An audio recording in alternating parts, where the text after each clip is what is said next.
I am the infamous.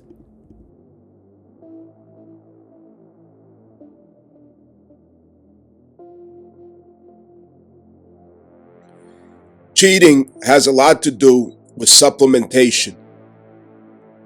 And I'm speaking from an astrological perspective, and that whatever takes place out of balance or in ways that may seem a little dishonest, lacking transparency, supplementation is taking place. And what I mean by supplementation is that every planet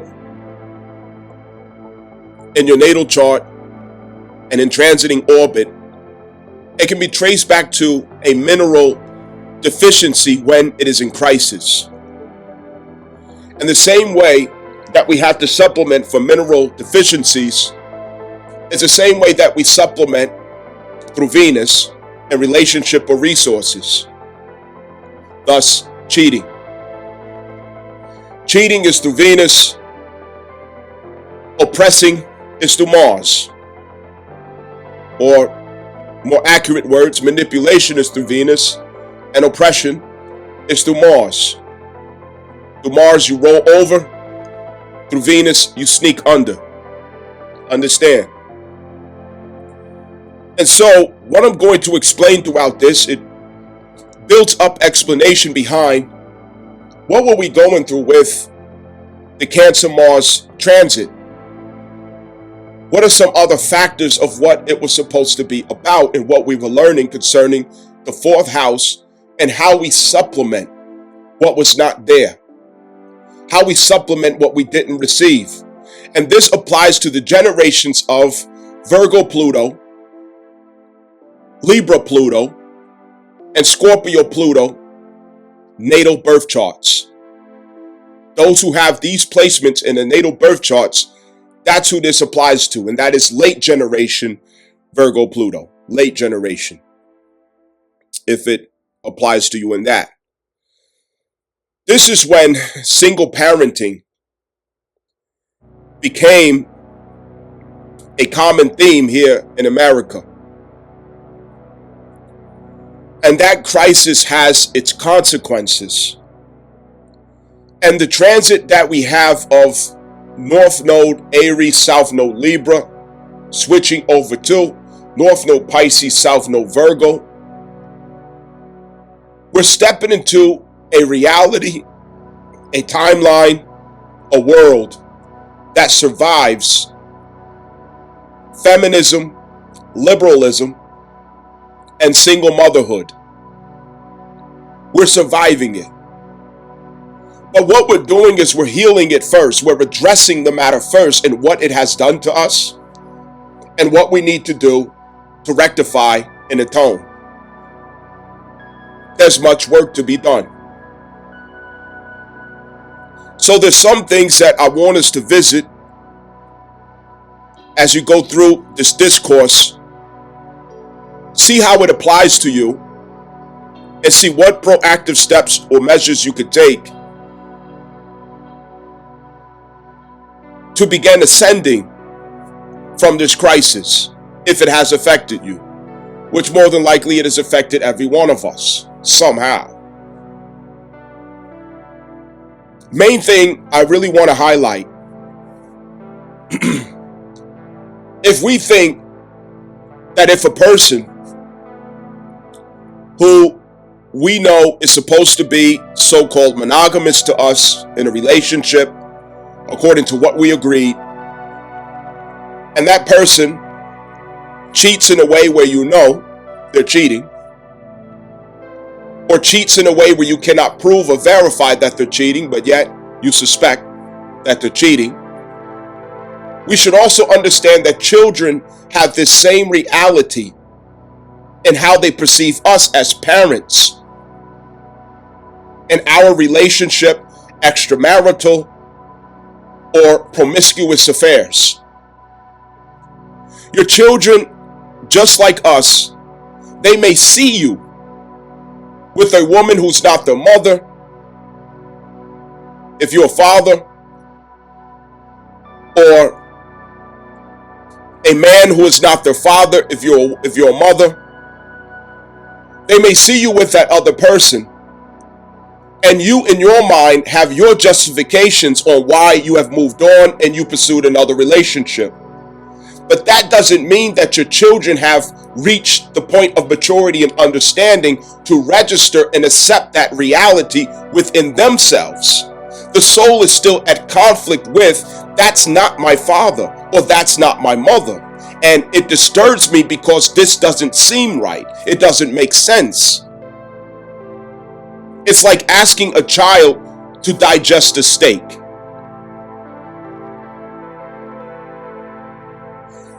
Likewise, if a man goes to a woman and says, hey, I need another woman, he couldn't even begin the conversation to relate it to that woman or why he as a man needs another woman. He couldn't even begin to articulate it to her because she's not at a place normally where she can understand why he would ask such a question without it being immoral, without it being perverse. So the same way that she can't register or understand or digest that steak of a man needing more than one woman, the children have a hard time to digest the steak of the mother needing someone other than their father. So the same way that you as a woman can hardly digest that reality, your children can hardly digest the reality either, that you should be with another man other than their father biologically, especially when they are in adolescence or childhood. They can't begin to understand why you would do that. Just like a woman cannot begin to understand why a man would want or need more than one woman, even though that is the reality. Even though it is a reality, you as a mother, you do need a male counterpart, even though it didn't work out with that father. You do need to have another, choose another husband or another man if it didn't work out with that father. Yes, as adults, we can understand, but the child can't understand that. And so likewise, it's understandable why a man would need more than one woman. Monogamy is not his nature. Although he can choose to apply the discipline to oblige to monogamy, it's not his nature. But a woman would have a hard time understanding and accepting that it is not his nature. But she could arrive at that understanding through enough education.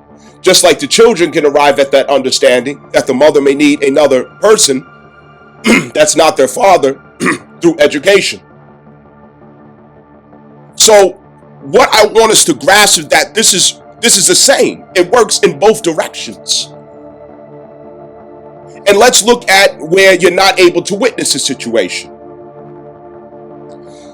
You suspect or you know, without being able to witness, that he's cheating. I know you're cheating. I know you're with another woman. I can't take it. I can't do this anymore. Why do you feel that way? What takes place inside of you that makes you feel like you have to divorce? You can't take it no more. The pain is too much to bear. Is it your ego? Is it your heart? Is it your soul? Is it all of the above? I'm not here to judge what it is, but I'm here to ask you to ask yourself what it is. Now, after you answer that question, don't you know that your children have the same trauma when they suspect or know, even without being able to witness you with another man? They still know you're dating another man. They still know you're having sex with another man. They still know you're entertaining another man. You're in there laughing and giggling on the phone with one. They know it. The same reason why it hurts your heart and your soul, it hurts their heart and their soul, because they know that's not their father. That's some other man. That's some strange man. And even though you try to force feed it to them to accept, oh, I'm grown, that doesn't change what's taking place to the soul emotionally. It doesn't change that. So here's the thing. Are we looking at hypocrisy? And if we're looking at hypocrisy, can we see that the same way that you want your children to understand and accept your human needs, your human nature, and the unpredictable drama of life, or even the predictable drama of life and how we respond or react to it, the consequences that come with it, we want understanding. We want to be understood and not judged. We want to be understood and not criticized. But we can't apply that same attitude to the same one you divorce for cheating, to the same one who you left for cheating, leaving the children fatherless, leaving you uncovered, leaving your household defenseless. And then you will go on to create the same reality for your children. Oh, they'll get used to it eventually. You would have got used to it too. Oh, they'll get over it eventually. Oh, you would have got over it too. I'm human. I have my needs. They're human and they have their needs too. There's no way to change it. The reality that you have between you and your husband is the same reality between you and your children.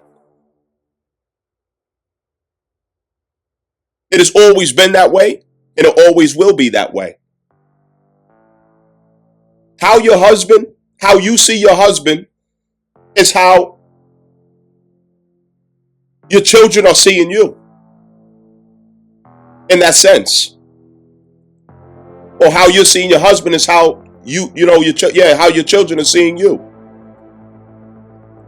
And we're overlooking that trauma took place.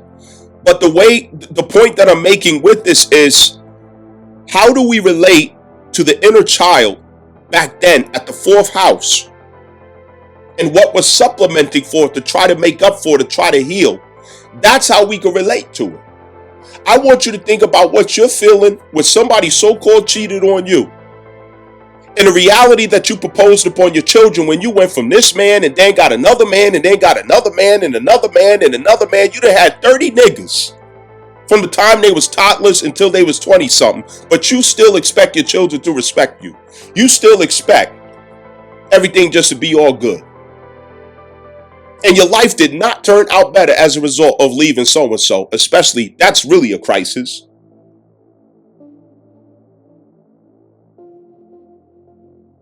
This is how we can relate to what that child is going through. The same thing you was going through is what they're going through. Because a sacred union is a sacred union.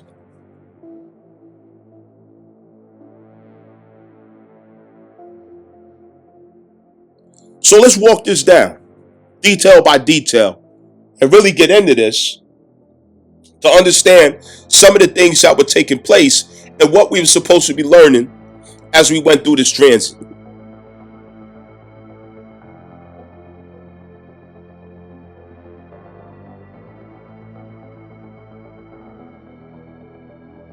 I am the infamous.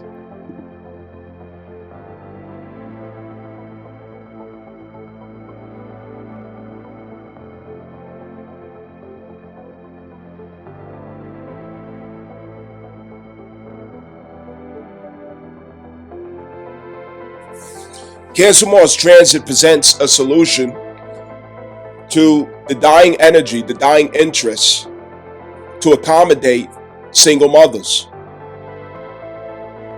This is a time, this is a generation where nobody wants to deal with a single mother. Now, this is not a personal expression of myself.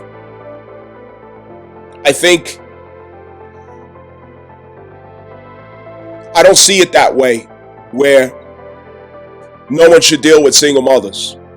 I don't see it that way that single mothers should be written off. I don't see it that way. But I do see that this generation has lost its tolerance and its patience to even take that into consideration. And I also see they have good reason to come to that conclusion. Understand? So please see that something is taking place that is not based upon what we personally hold or feel or think. All right? And what's taking place is that this generation is no longer interested in dealing with single mothers. That's dying out.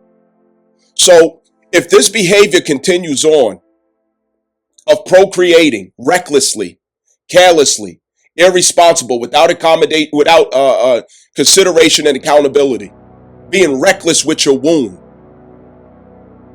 it's going to be a cold winter, as Kevin Samuels put it, for the future baby mothers. The truth has already come out. No, it's not what has traditionally been perpetuated and said. Oh, it's the deadbeat daddy. The man shouldn't have left. Everybody knows that was just a narrative. It was just a narrative. It is not the truth. Not for most. Too often, fathers are interested in being there, trying to be there even, aggressively attempting to be there, but that mother wants to make it difficult. She has the power of the state on her side. That is the only thing that makes her a contender against the authority and power of a man. It's the leverage that the state gives her. If the state removes their leverage from the woman, she has no choice but to surrender her entire self to the will of man. And I don't agree that it should be that way, because men will oppress women if that is the case. It should not be that way. However, her authority over men is an illusion, and it's through the state. It's what she has the ability to do harm to him or affect him and his wallets through the state. The child can be a weapon, and the courts can be an infantry. Understand? So the youth of today see that it's a burden. It's not worth the risk. It's not worth the outcome. They seen what happened to the uncles. They seen what happened to the fathers. They seen what happened to the brothers. They see what happens to all the athletes. They see what happens to everybody who deals with single mothers. And they don't see it worth it. They also are realizing through their nature that it's not normal and it's not okay that a woman spends all her younger years, her most beautiful years, sleeping around, having fun, doing what she want to do, baby after baby, getting used up, being ran through. Every dick in the community done ran through her mouth and her womb. And when she starts to lose her beauty, when her beauty starts to fade away, now she becomes righteous. Now she becomes holy. Now she becomes virtuous. Now she becomes a woman. Now she gets mature. Now she uses wisdom. Now she wants to get married. Now she has sense. Now she's looking for a good man. Now she can listen. But anytime she's attractive or have half of the youth that she hopes will last longer, she's a wrecking ball, an unstoppable freight train. But the consequences always end the same. That beauty fades away. The most beautiful women got hit by the wall. Look at Vivica Fox and how she ended. The most beautiful women, they hit that wall. No woman escapes a wall. I don't care how beautiful, I don't care how attractive you are. When you hit your 40s and you escalate into your 50s, you're going to hit that wall and you're going to hit it hard. And that beauty is going to fade away. And you no longer have any power, any magnetism You no longer have any magic or sorcery, witchcraft, or anything else to use to lure a man into your presence. It's over. You're fucked. You are fucked. So women are misleading the younger and telling them to waste their time and to play, to sleep around, explore. Girl, get your education first. Girl, worry about school. Girl, worry about your career. Girl, girl, girl, girl, girl. And they become worshipers of career. They become worshipers of themselves. They got degree after degree, career after, careers piling up, climbing the corporate ladders. And then you run into a reality such as today. Donald Trump's black marker signing away executive order after another, and he destroyed that entire dream. There's a sea of single women in high heels, curvy bodies and pretty faces, reaching for the same pathways as those who went before them.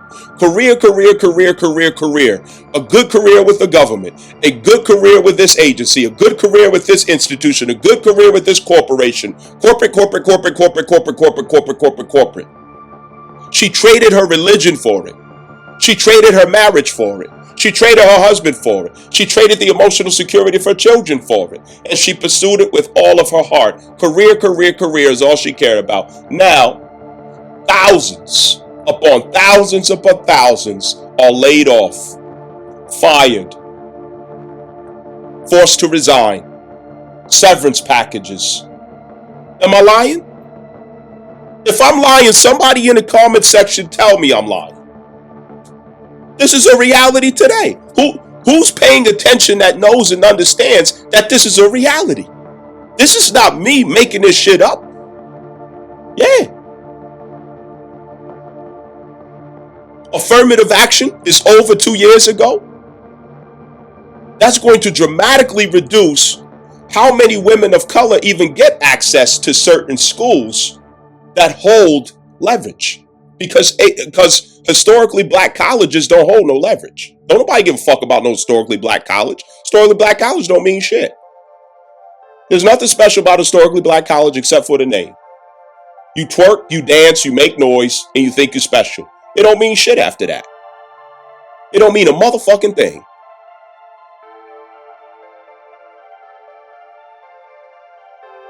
All the policies and social infrastructure that upheld the leveraging power of feminism is gone. Section 8 food stamps, SNAP benefits, all of that. These big, hefty, heavy bitches got to get up and work. America has got to be the only place where the women are twice the weight of the men. The women are twice the weight of the men. And in this generation, the children are following in the same footsteps. They're fat, they're out of shape, they're out of breath. They can't play ball.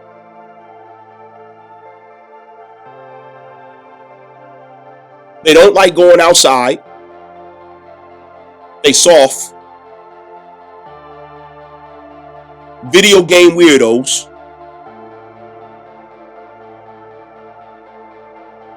The women are twice the weight of the men. Obese. And too lazy to go to the gym to get it together. They get surgery. BBLs. Thousands upon thousands of dollars on wigs and lashes. This is a crisis. They hate themselves. They really hate themselves. They hate how they look in the mirror. They don't like how they look. Where did that come from is what I'm pointing at. I'm not just saying this stuff to inflame people. I'm not saying this stuff to frustrate people. I'm saying this to get personal so that we can walk down memory lane to see where did this crisis really start at?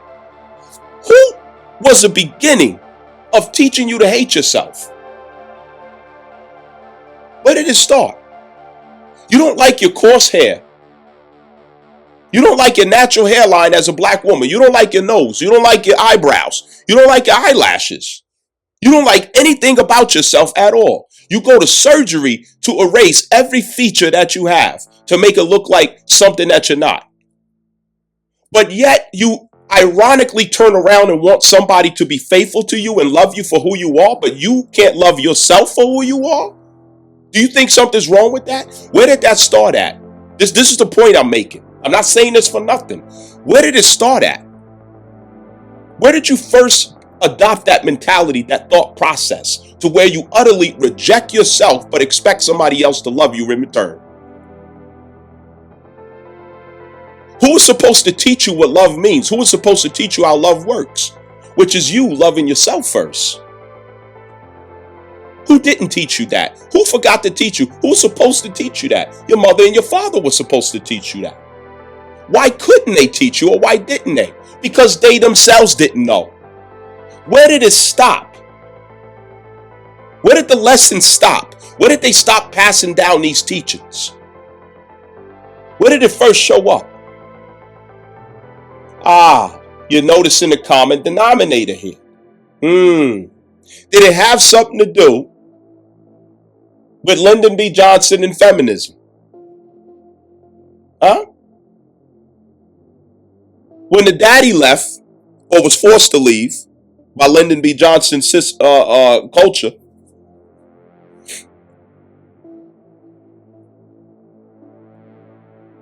the authority of truth left with it.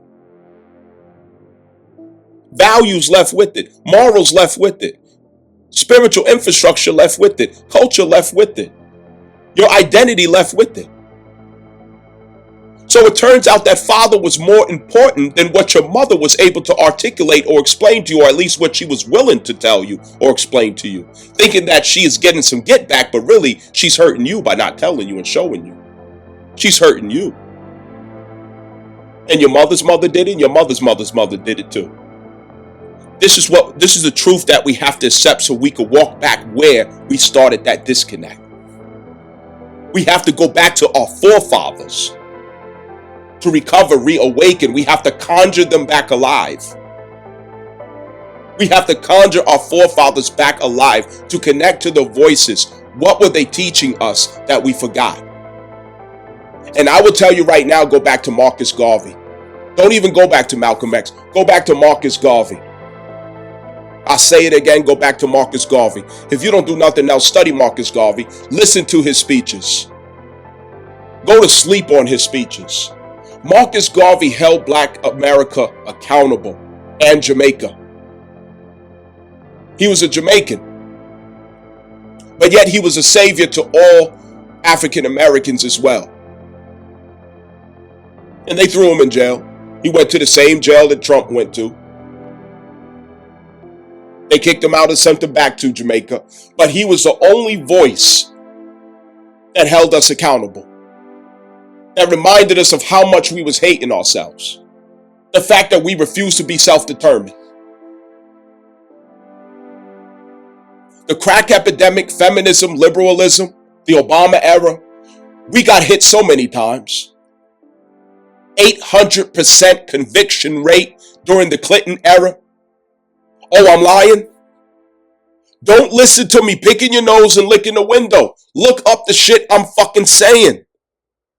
800% spike in criminal conviction rates in the African American community. 800% during the Clinton era. Then follows the stop and frisk, Giuliani. The 3 strikes. Come on, man. I lived through this. I'm 41. Our young people don't know the story. And the problem with children who grow up without fathers is they don't have connection to the ancestors because mothers don't teach history.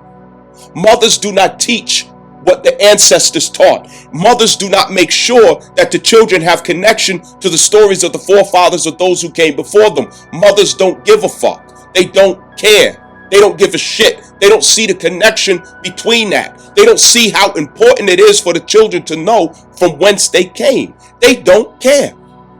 African American females are exponentially far more racist than the males. They're very racist. But yet their racism is futile because it only gets at victimization. It doesn't get at the bottom of social and domestic troubles, which includes a portion of accountability to the self.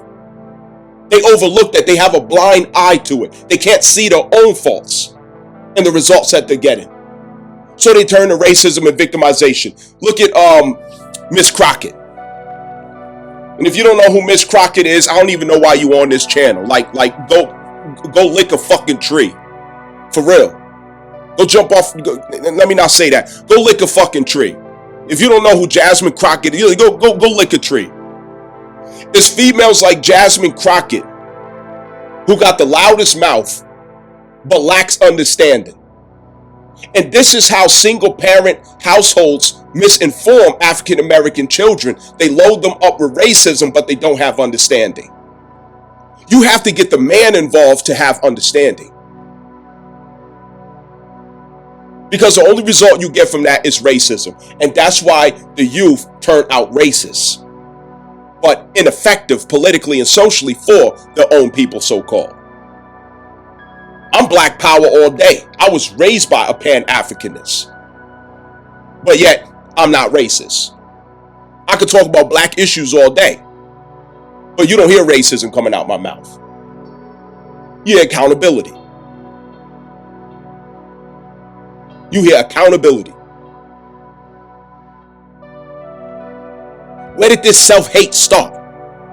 We got to get at the self-hate. Self-hate has a lot to do with why you would do that to yourself. Why will you give yourself baby after baby, knowing this man ain't gonna stay with you, knowing he don't even love you, knowing he don't even like you, but yet you gonna have a baby with him?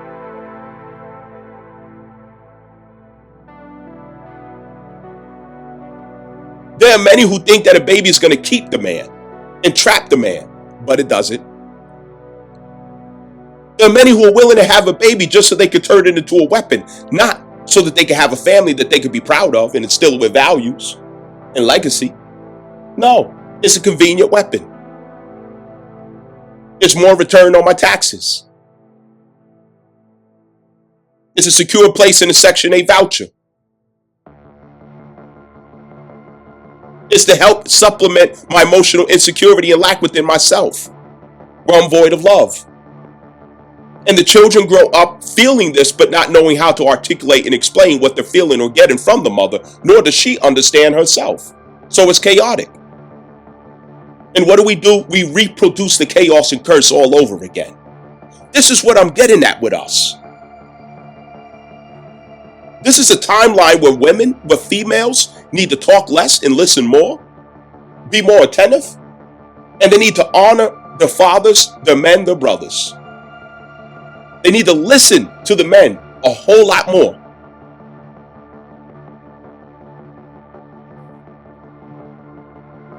It was Adam who was called as a solution to the problems that Eve created, not Eve. God didn't come in the garden to say, Eve, what did you do? Why did you take that fruit? He said, Adam, where art thou? So women don't have a solution for the problems that they create. Men have solutions for the problems that women create. Men do. Women don't have solutions. They have blame. They have passing of the buck. They have, oh, everybody does it, but everybody, but we all, but everybody. Because for whatever reason, they don't want to focus on themselves. The universe is now insisting that we are going to focus on this. Going forward, a baby mama, a single mother, is going to be in a pickle. This is the last generation anybody's ever going to entertain them. It's just a pump and dump. They're going to fuck you and get out the way. That's it. Because nobody wants to be with a single mother. And I know it hurts when I say that. It's like a dagger in the stomach. But you could thank me later, for at least introducing the thought so that we can start working on this internally, collectively, together. Because even though we weren't able to save ourselves from these consequences, we can at least save the next generation. Which means you have to start lifting your voices up and having these conversations with the younger people and use yourself as an example of what way not to go. You got to start somewhere. But you know what? I think I remind a lot of people of something. The father that they despise, the man who they hate, the husband who they can't stand to be around them. Why? Because it saves your soul, although it constricts your exploitation of your desires. I know, and that's why I'm the infamous.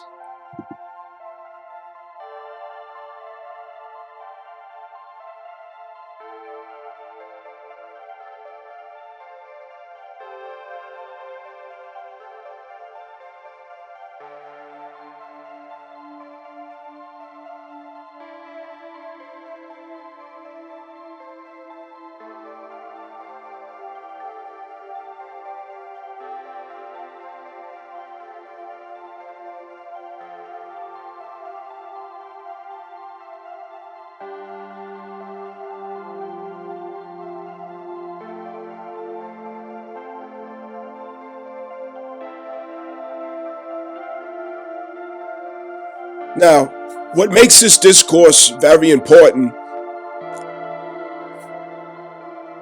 is that as we're stepping into the new world, we're leaving behind us all of the toxic and destructive traits that came along, or should I say symptoms that came along with feminism and liberalism. I need you to not be sensitive as you listen so that you can understand. That's very important. Let go of some of the sensitivity so that you can understand. If you continue to be so sensitive as you're listening, you're really going to miss opportunity. Listen deeply. We're the last generation where baby mothers, single mothers, are going to be marketable. Single mothers going ahead in the future are no longer going to be marketable. You're not going to be able to market yourself, promote yourself, sell yourself as a single mother. You're not. That energy is going away. There's no more accommodation for that reality. So we're being given the chance to revisit what caused us to create this reality over and over again. Where did it come from? Why do the legs open so easily? Why are we so reckless with our sexual interactions and behaviors? What got us to that point? To where sex is no longer even sacred? What got us so far? To where we made a common agreement within the community that having several partners throughout your lifetime is okay, and it's not.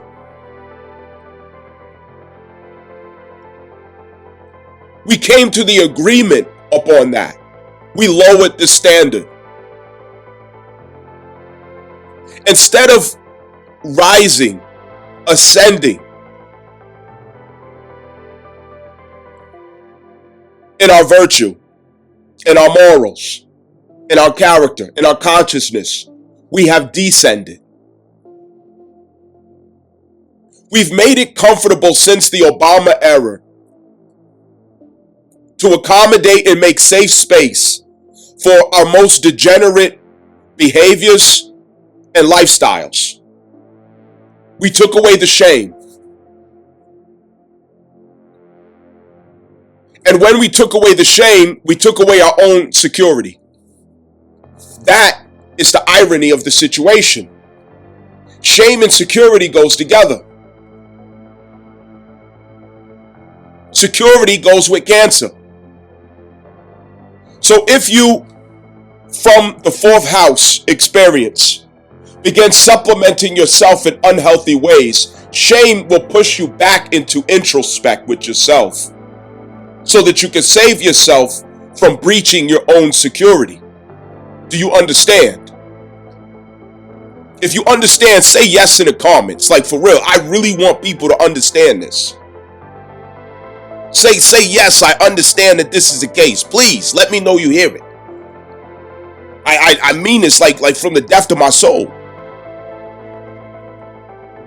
This is what leads to our emotional insecurity, our vulnerabilities. I don't feel safe. Because shame has not pushed you back into introspect to stand safely behind your morals, value, and integrity. Your virtue, which is under the command of your moon. And the command of your moon is your intuition, your wisdom.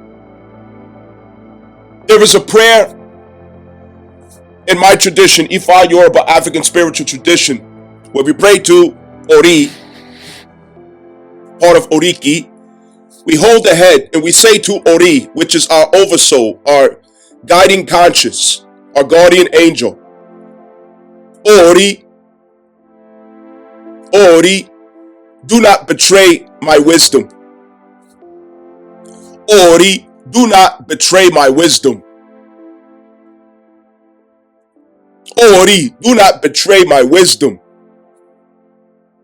We betray our own wisdom when we step into an unsafe space with our soul. Cancer is where we sense where the soul is in danger. It's where we sense when the soul has compromised. That's where we sense where the soul lacks integrity in the infrastructure that it has founded security with. And infrastructure is the polarity of Cancer in and of itself through Capricorn. Please understand. Therefore, the supplementation of Cancer is through Capricorn. Infrastructure, discipline, order, obedience, compliance, rules, regulations, constitution, order, structure, rectitude, laws. That is the saving grace of Cancer.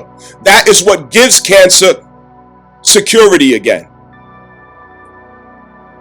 And shame is what brings rectitude back to the spirit. You step outside, dress a certain kind of way.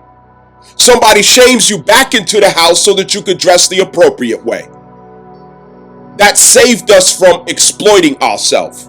But when you got, yes, girl, you doing that. Yes, girl, you wore that. Yes, girl. And you take all the shame away, you're in danger. And you remain in danger. Because now what you're doing is you're degrading and descending a consciousness that has evolved over centuries to reach such a high level. To where that sensitivity, it sends off the radar to say, oh, I don't feel safe. This isn't good. And your shame goes completely away. Look at Kanye West with his wife on a red carpet. She opens up her jacket and she's just purely naked with whatever piece of cloth that she has on. You could see in her face that her shame was telling her not to do it. But he betrayed her own intuition in having her to do it, to go against her own wisdom. And she did it. We're doing the same thing. Our culture is full of enabling voices and personalities that lead us astray, that causes us to betray our own wisdom, to go against what our own conscience is telling us is not the thing to do. From the way that we dress, the type of people that we get involved with in relationships, the intentions that we have in the so-called dating market, which really is nothing but a promiscuous market. It's just lustful. Predators and lustful creeps feeding off of each other. And our generational curses get created over and over again because we have shut down our connection to our intuition, which is the source of our wisdom. Fear of the Lord is the beginning of wisdom. That's where the fear of God kicks in. And that's the fear of God that comes through the divine feminine. Listen to that. That's the fear of God that comes through the divine feminine. And it calls you back to Capricorn, order. It calls you back to Capricorn, rectitude. It's polarity. But it does so through Cancer. I sense danger for my soul.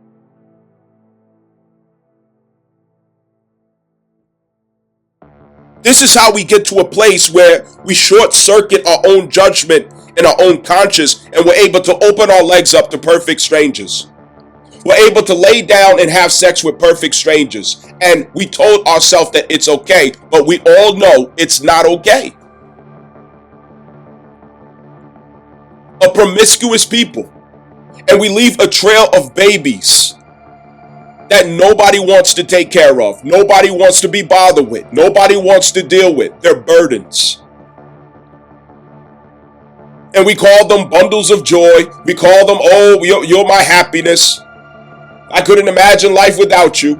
But the truth is, they started as an accident. They are accidents. Accidents between you and a perfect stranger. And we have no more shame about it. The shame was a saving grace. We're not supposed to have women in our community with several baby fathers and a trail of kids, and she's not even married. She still ain't married. That's not normal. That's not okay. That is a crisis. It's a social and domestic crisis. Anytime a community has a woman that's of age and not married, that's a social crisis. It's a crisis. How do I know? I was raised in Muslim communities, so I know how this works. When a young woman is single in a Muslim community, it sends off the radar because that young woman has to be protected. She has to be respected.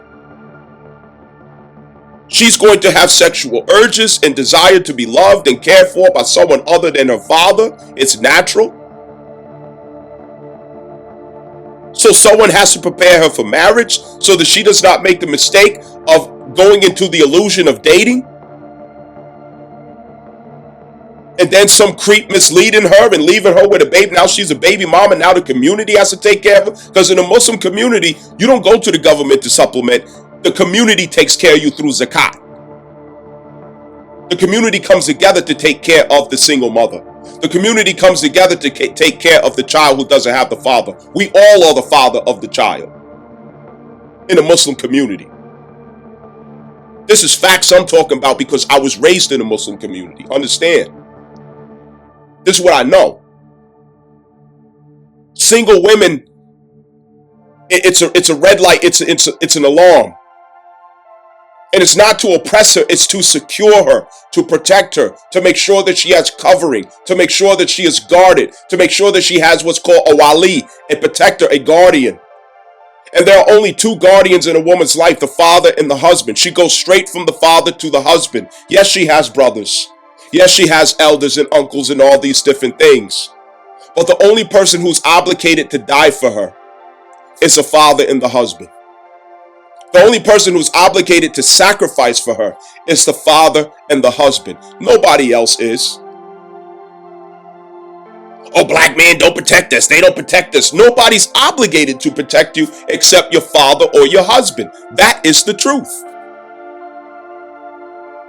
Nobody. It's a problem when women are not married. It's a big problem because somebody has to manage her. Somebody has to guide her. Somebody has to ground her emotional disposition, her emotional nature. Somebody has to follow the trail of kids walking behind her. And we have to stop having kids before marriage. Stop even having sex before marriage. God damn, why can't we get this right? It may sound extreme. Oh, that's impossible. I'm just stop listening right now. Swipe, go down YouTube, scroll for something else. Ain't no way that. This is what's wrong with us, is that we look at our solutions as impossible, and it's not impossible. It is possible. It's only impossible because you don't see that you should initiate it. You don't see that you should be part of how it begins. You think somebody else should. That's the problem with the African American. It's always somebody else's job to start, to lead by example.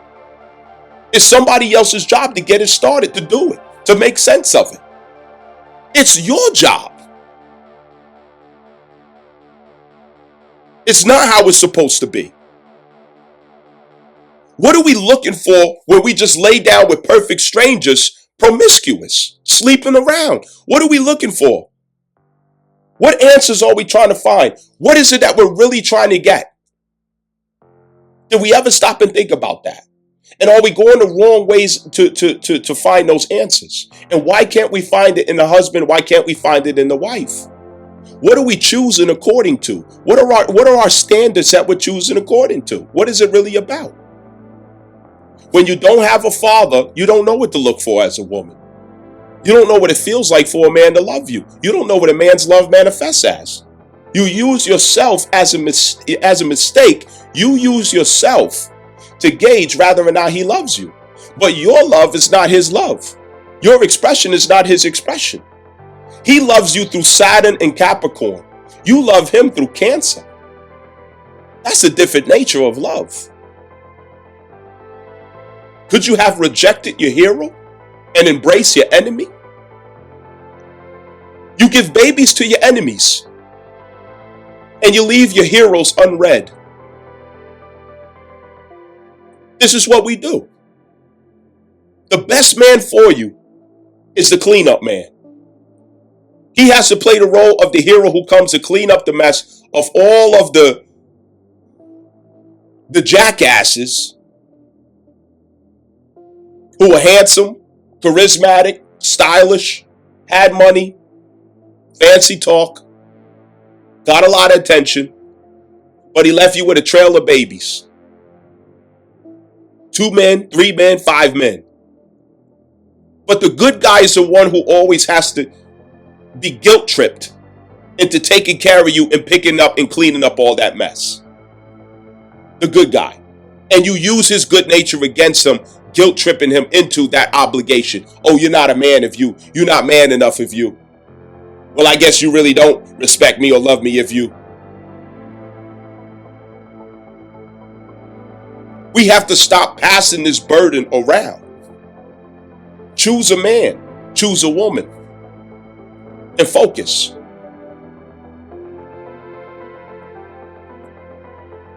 We have to atone for these behaviors. We have to atone for this pattern. We really got to fix it and heal it. It can't keep going this way. Let's get down to the bottom of it. What are we really looking for when we do that? I'm going to explain some things that I really think could help us to understand where some of this is coming from.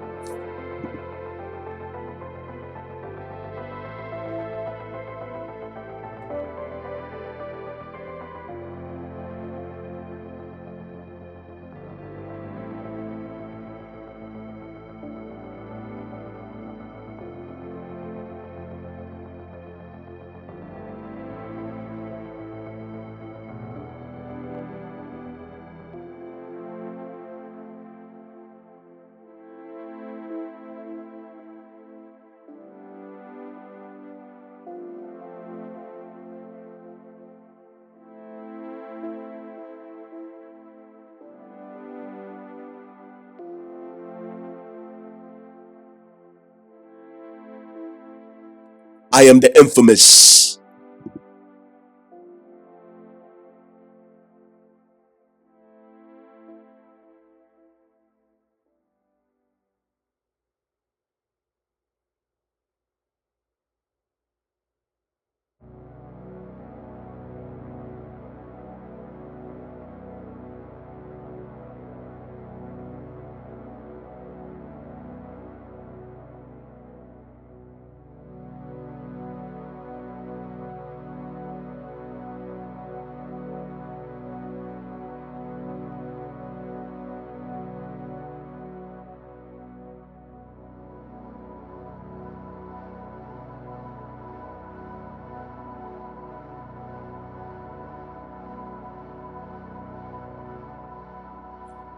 our crisis with single parent homes, it could be much deeper than what we want to admit or pay attention to. But we have to get to a point collectively where we're receiving the lesson and we're showing up for whatever the assignment could mean because of that. We all are affected by it. Individually, we may have our own philosophy, our own opinions and our own outlooks, our own personality.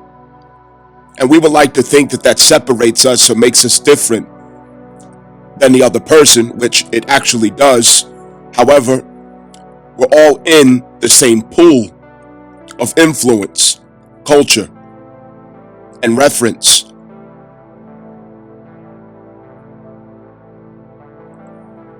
The neighbor's house is subject to different rules. The neighbor's house is subject to different outlooks and culture. But once we all step out into the middle of the road, we enter the marketplace, we step into the public interactions, the places where we have to come together and influence each other. There's a single song, a chorus that we all join into regardless of where we're coming from. The trombone comes from its world of trombone. The flute comes from its world of flute. The snare comes from its world of snare. The trumpet comes from its world of trumpet. The violin comes from its world of violin. However, it all forms a symphony. The person with the baritone. It all forms a symphony. Yes, we are unique individuals, but we all sing in the same symphony. It's a point that I'm emphasizing, and this symphony is the single parent culture. And when I say single parent, this mostly refers to single mothers. This is not to pick on single mothers. It's not to vilify single mothers. I'm ignorant. Coming from South Node Sagittarius, you can hear it in my voice. South Node Sagittarius, Uranus, you can hear it in my voice. South Node Sagittarius, Moon, you can hear it in my voice. I am ignorant. This is who I am. You can do the job of cleaning up the raw material. Understand? I'm giving you raw iron. I'm giving you raw gold. I'm giving you raw resources, and you can turn it into whatever you want to. I'm a mine. I'm a minefield, and I accept that. I'm dirty. I'm gritty. I accept that. Now, having said that, maybe there's a little less offense that you would take at every word. So let me try to put this together. What I really want to talk about is cheating. It's cheating. Cancer Mars transit, that was a long transit where we had to look over how we were influenced from the fourth house and what righteous anger it produced. It set a swinging of a pendulum. It set a pattern since childhood from the fourth house. A certain algorithm. That pattern and algorithm is according to the negative aspects of the sign or signs, aspects, impulses of planets at the fourth house and Cancer. Also, if you check any aspects to your lunar placement, the moon, whatever type of irritants, crisis or lack, imbalance, injustices, oppression, unanswered demands, emotional demands, especially for security, any lack of nurturing and care, your soul did not just let it go. Just because you grew into an adult and you went about your business, your soul didn't forget, it didn't let it go. What the soul needs is what the soul needs, and it will remain a need until it is met, until it is found, until it is received. Your soul will go on its own mission to seek out what it needs. And when the soul is doing something, the mind may not recognize the agenda of the soul. Your cognitive mind, your cognitive being, could very well be serving the soul's mission in contradictory ways. Where you think that you chose a person, you chose a career, you chose a life circumstance to live out because of some ideas that you had. Because you like the colors, you like the feeling, you like the sound, you like what it means to you. But really, it's the soul expressing its demands upon you. And you're answering it. We're not going to overcome the agenda of the soul. It will prevail through. But when we are not cognitively involved, aligned with the soul's mission, we can make chaos, confusion, trouble, imbalances. We can make further damage out of that because our forces are not intentionally subject to or strategically aligned with what it's seeking to manifest. So self can get in the way of self because we are layered beings, plural. We are layered beings. And every being within the being has to find singularity. We have to find singularity, and singularity in mission, singularity in purpose, singularity in intention. The astral body cannot serve this, while the ethereal serves that, and the soul serves this, and the spirit serves that, and the mind serves this, and the body and the flesh serves that. We cannot be in contradiction within ourselves. There has to be singularity. And this takes a great deal of reflection, introspect, listening to the self, sitting with the self, solitude. It takes a great deal of purging and cleansing. How can you get anything done efficiently when you have a mess? Anything constructive or creative that you do, you're going to make a mess.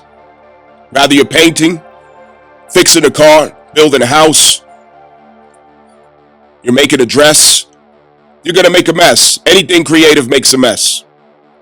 And we are here to create based on the authority of Mars. We are here to create. And we make a mess when we create. We cut and we shave away. We have leftover materials, trash, debris, spills, all of these things. We have to clean up as we go in order to maintain clarity and focus, in order to maintain emotional security.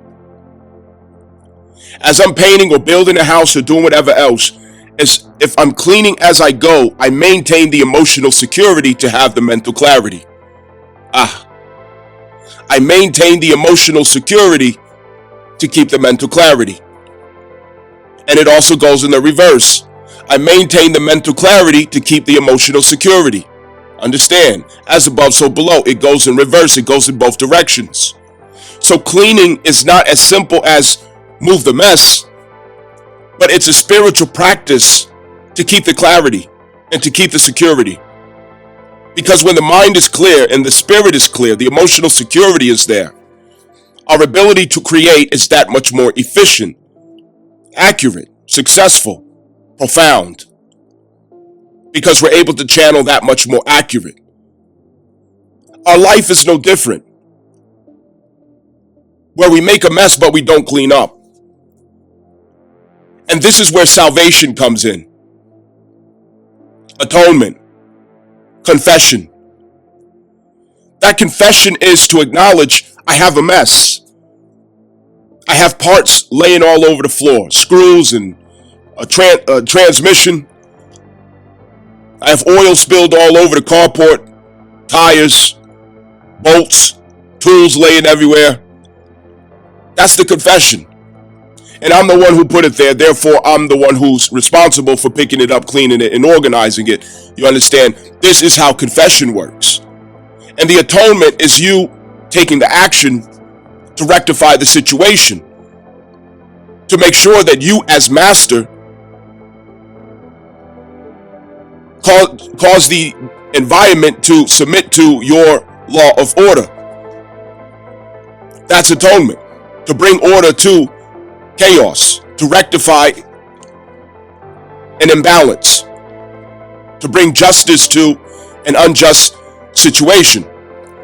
So you clean up the carport, you clean up the shop, so that you can continue fixing the car or the truck in clarity, in security, in peace of mind. And what's to be noted is that this is a continuing process. As long as you are creating, there must be cleanup. There must be management of the environment. There must be management of the situation. And so it is the same with us. As long as we are creating throughout life, we have to manage the situation. We have to pay cleanup. But it starts with acknowledging I've made a mess. If I create, I make a mess. It's impossible to create without making a mess.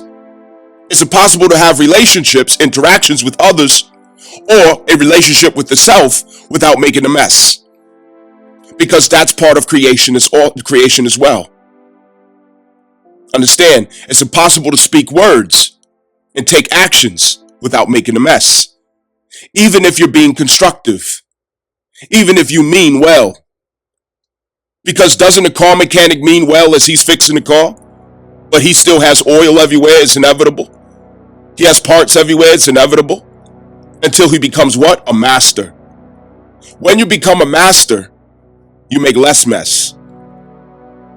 When you become a master, you have more control and authority over that which you create and the process that it takes to create. You have less to clean up. When you're a master and you're cooking in the kitchen, you clean as you go. In the middle of you making oxtails, somebody comes in the kitchen. If you're a master, there's very little to clean up at any time because you clean as you go. But if you're a junior, you're a young lady watching the mother, learning how to cook, you're in your early teens or 20s, you're still learning things, you make a big mess. You have a lot to clean up. But a master, you can hardly tell the difference between the creation and the cleaning process. It becomes one. And this is a person who understands that as I create, I must atone. As I create, I must confess. Let me put it in order. As I create, I must confess. And as I confess, I must atone. It has to go in that order. Any person who's a master of anything understands that this law is one. I'm a construction worker and I'm building a house, or we're building a new hospital or whatever. You got guys forming a wall to pour concrete. You have iron workers up ahead of them. You have trucks coming in and out bringing in raw materials. You have welders, pipe fitters, scaffold builders,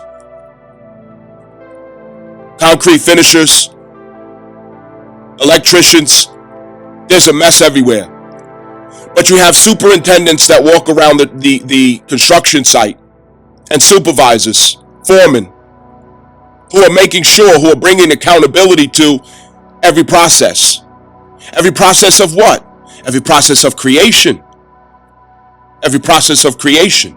Because every one of those offices is a process of creation. Mars. A process of creation. In case anybody's lost, we're talking about Cancer Mars and cheating, but I'm building up to it. So every process of creation requires cleanup as you go. organization and order as you go. Why? If you don't clean up, you have more accidents. Somebody could trip, somebody could slip, somebody can fall, somebody can hurt themselves. There could be injuries, or even worse, there could be fatalities. Safety first. Now here's the thing. Safety and productivity, they compete with each other. You want to be productive, but you have to compromise with safety to be productive. You want to be safe, but you have to compromise with productivity to be safe. How do you do it? Only a master can pull that off. Only a master. And this is what we're learning, to master our forces, to master our powers. We want to create, but what about safety as we go? We want to be safe, but we don't want to be held up from creating as we go. Safety could be challenged, and our ability to regulate when it comes to fear, when it comes to chaos, boundaries, sensitivity, self-awareness, emotional intelligence, and what we create in our life. And productivity, our ability to attract resources through relationships, through finances, provision,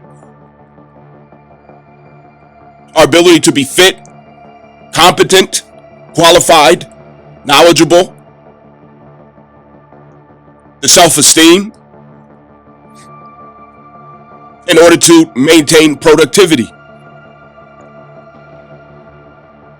But it's always going to be a competition between you being productive and being safe at the same time. And it's always going to be a competition between you being safe and productive at the same time. One works against the other, but once you master, they harmonize. They harmonize. So now that I've laid that point out, we all want to create behind our Venus. There we go. Venus is about to go in retrograde, and now we're about to understand why we had to have the retrograde Mars in Cancer first. All right, I'm working up to it. Venus is who we create behind, because Venus is a young, beautiful woman. Okay, it's a young, beautiful woman. And we all know as adults that young, beautiful women have the power to command the strength of men. The more young and attractive they are, the more command they have over the strength of men. This is a fact that no one can refute. No matter how strong and successful he is, if she is beautiful, the more beautiful she is, the more ease she has in utilizing magic, witchcraft, spell, through her sexuality over the man's powers and resources. Look at these athletes. And I'm just using athletes as a local example that we all can relate to, without question. Athletes make a handsome amount of money, millions of dollars. And they have superior athleticism, superior capabilities. Genetically, physically, they're the best of mankind. Superiors. And all it takes is for a young lady to be born beautiful. It doesn't matter if she has anything going for herself. If she is beautiful enough, innocent enough, feminine enough, she can take command of all of his resources and all of his strength. Now, isn't that something? Look at the power of nature. And this should help you to understand how witchcraft and magic works through the woman. Now, holding on to that point, Mars, which is the young man who still has his vitality and strength, it serves Venus.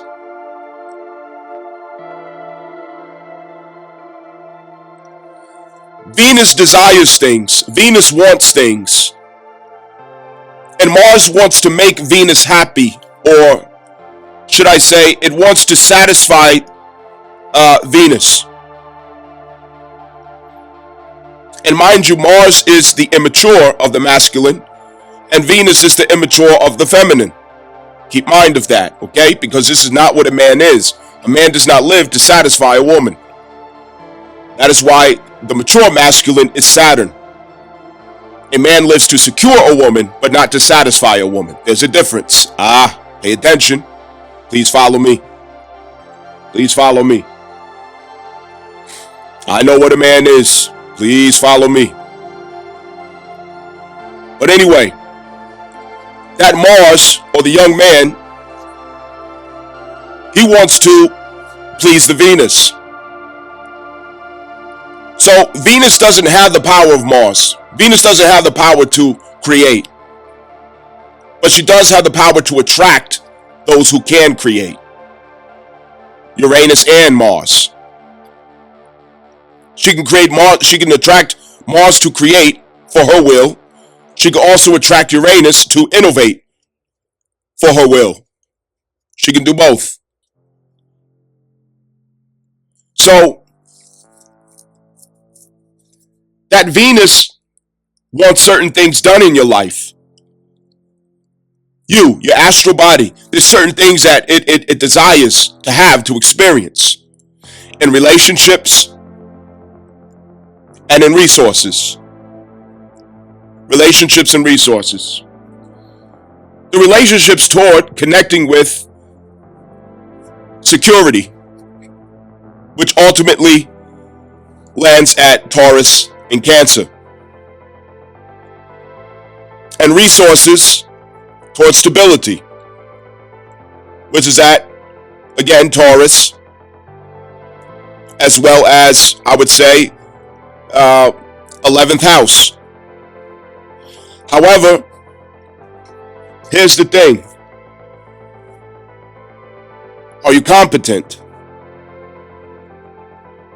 Are you competent? An incompetent person creating an incompetent Mars, young man, creating behind Venus, a young woman who's beautiful. He will only show himself a fool. And he stands the possibility of losing every dollar that he has. He's a millionaire today and he has $25 in his bank account tomorrow because he followed behind some beautiful woman. But he lacked competence. He took his strength and he served a woman. He gave it to a woman. God said in the Bible, give not thy strength to a woman. And there's a reason for that. That's incompetence. Same thing, beside the relationships with resources. Where a man or Mars will seek resources on behalf of Venus without competence, divine competence, understanding how universal laws, how spiritual laws work. And you will make the mistake of, instead of going through Saturn to earn those resources, to obtain them in respect to the universal laws, what will you do?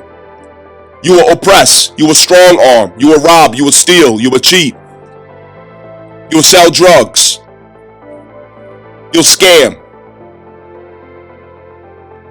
You'll do all kinds of things to keep up satisfaction with that Venus, to keep that Venus happy. You will implicate yourself, taking all risks so that you don't lose the woman, so you don't lose the pretty girl. That's when Mars is subject to witchcraft. That's when Mars is subject to magic. And we subject ourselves to magic and witchcraft when we lack spiritual competence. Lacking spiritual competence, it subjects you to witchcraft and magic, and you will not know the difference. That Venus will cast its spell over you as a male, and your dumb ass will never know the difference. And you'll lose everything. And the most important thing you eventually will lose is your reputation. You will lose your face card. You will lose your integrity. You will lose the character that people used to respect about you. And good luck on getting that back. So when we create, we have to do so competently. When we are productive, we have to do so considering safety. When we create, we have to clean as we go. Aquarius-Pluto transit is about our existence as masters. And as masters, guess what? We don't have excuses anymore. There is swift penalty for the one who acts like they don't know. Swift penalty. There's swift penalty for creating without cleaning up. Swift penalty for practicing productivity without safety. Or in other words, you can use the word competence. And spiritually, this goes back to what? You're practicing productivity and creativity, ambitions at the 10th house. You're striving for what you're striving for. Behind your impulses of Venus and what you wish to have, what you wish to feel and experience. But you keep stepping over, practicing confession,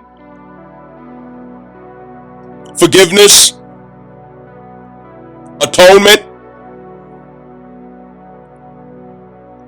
spiritual integrity as you go.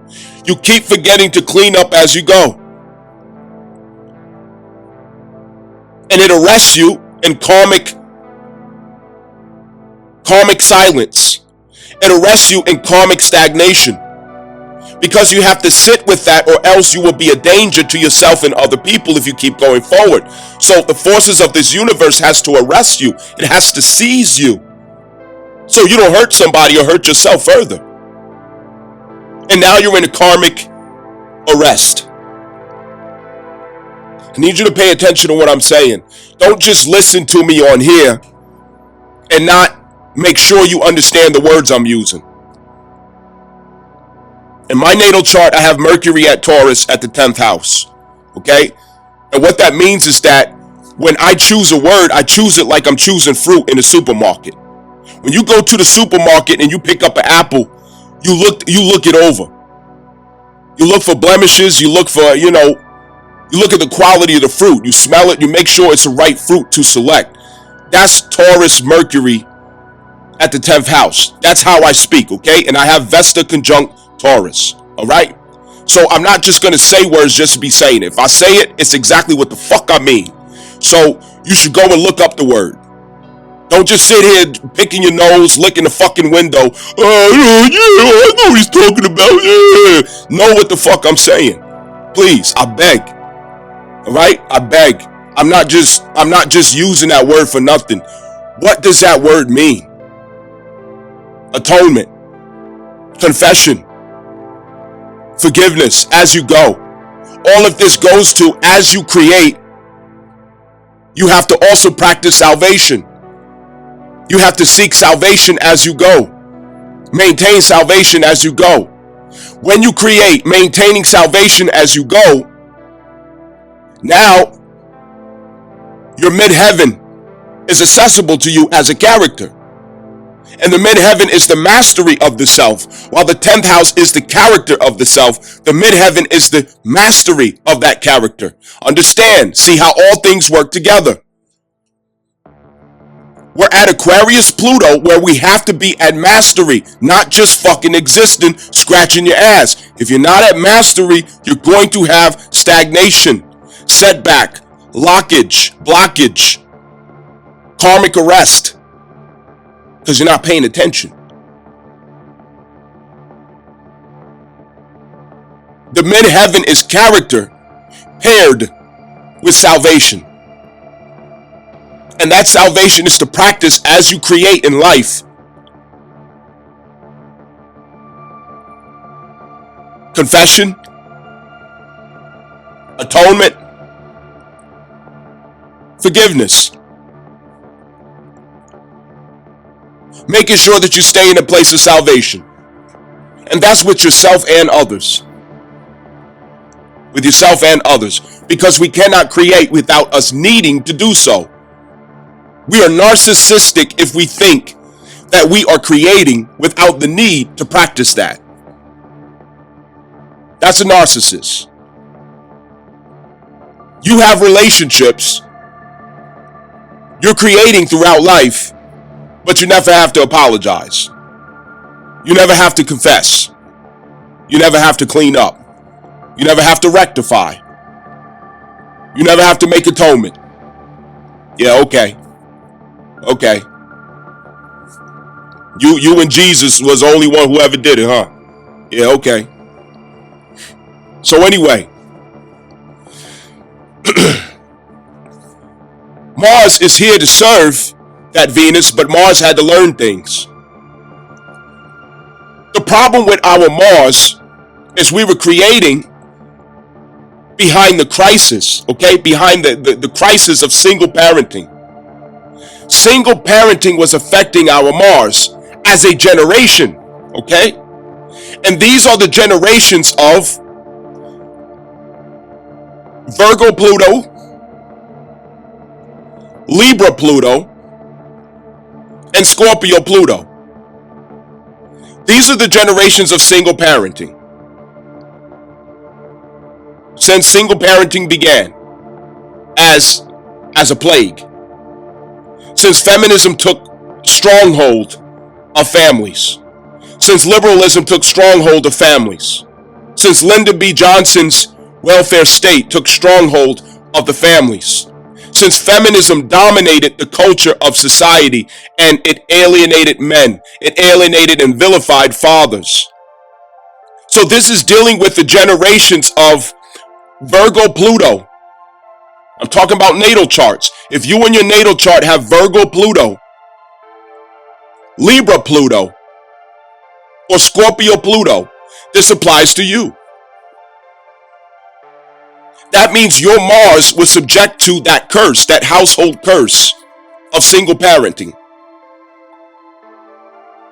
And even if you grew with a father, okay, you still played with kids who had that curse. You grew up with that energy around you, and it became the context of perception that you carry. And what is that? It's cross-contamination. It's just like when kids go outside and play, and one kid got green snot all in his nose. He got a snotty nose. One kid is coughing all over everybody, germy. And you bring those germs into the home, and now everybody in the house got a cold. You're snotting, you're sneezing the next day. Your mother's snotting and sneezing going to work. All right? It's a very contaminating energy, spirit that affects everybody. So that Mars in Cancer was healing from that Pluto, Virgo, Pluto Libra, and Pluto Scorpio transit that we were born into, okay? Generation Z, Gen X, millennials, okay? We're the ones. Now, some may say, what does Pluto have to do with Mars? Well, the common denominator is Scorpio. It has to do with Scorpio. It also has to do with the identity, every individual that was born during that time. How do you address individuals of a timeline? Individuals of a timeline are addressed through Aries. Who is the Lord of Aries? It is Mars. Therefore, every first house personality of those Pluto transits is who this is addressing. You see that? Understand? The transformation takes place, however, through Scorpio. This universe upgrades and transforms us through Scorpio, through the amygdala, the fight or flight. Mars is what registers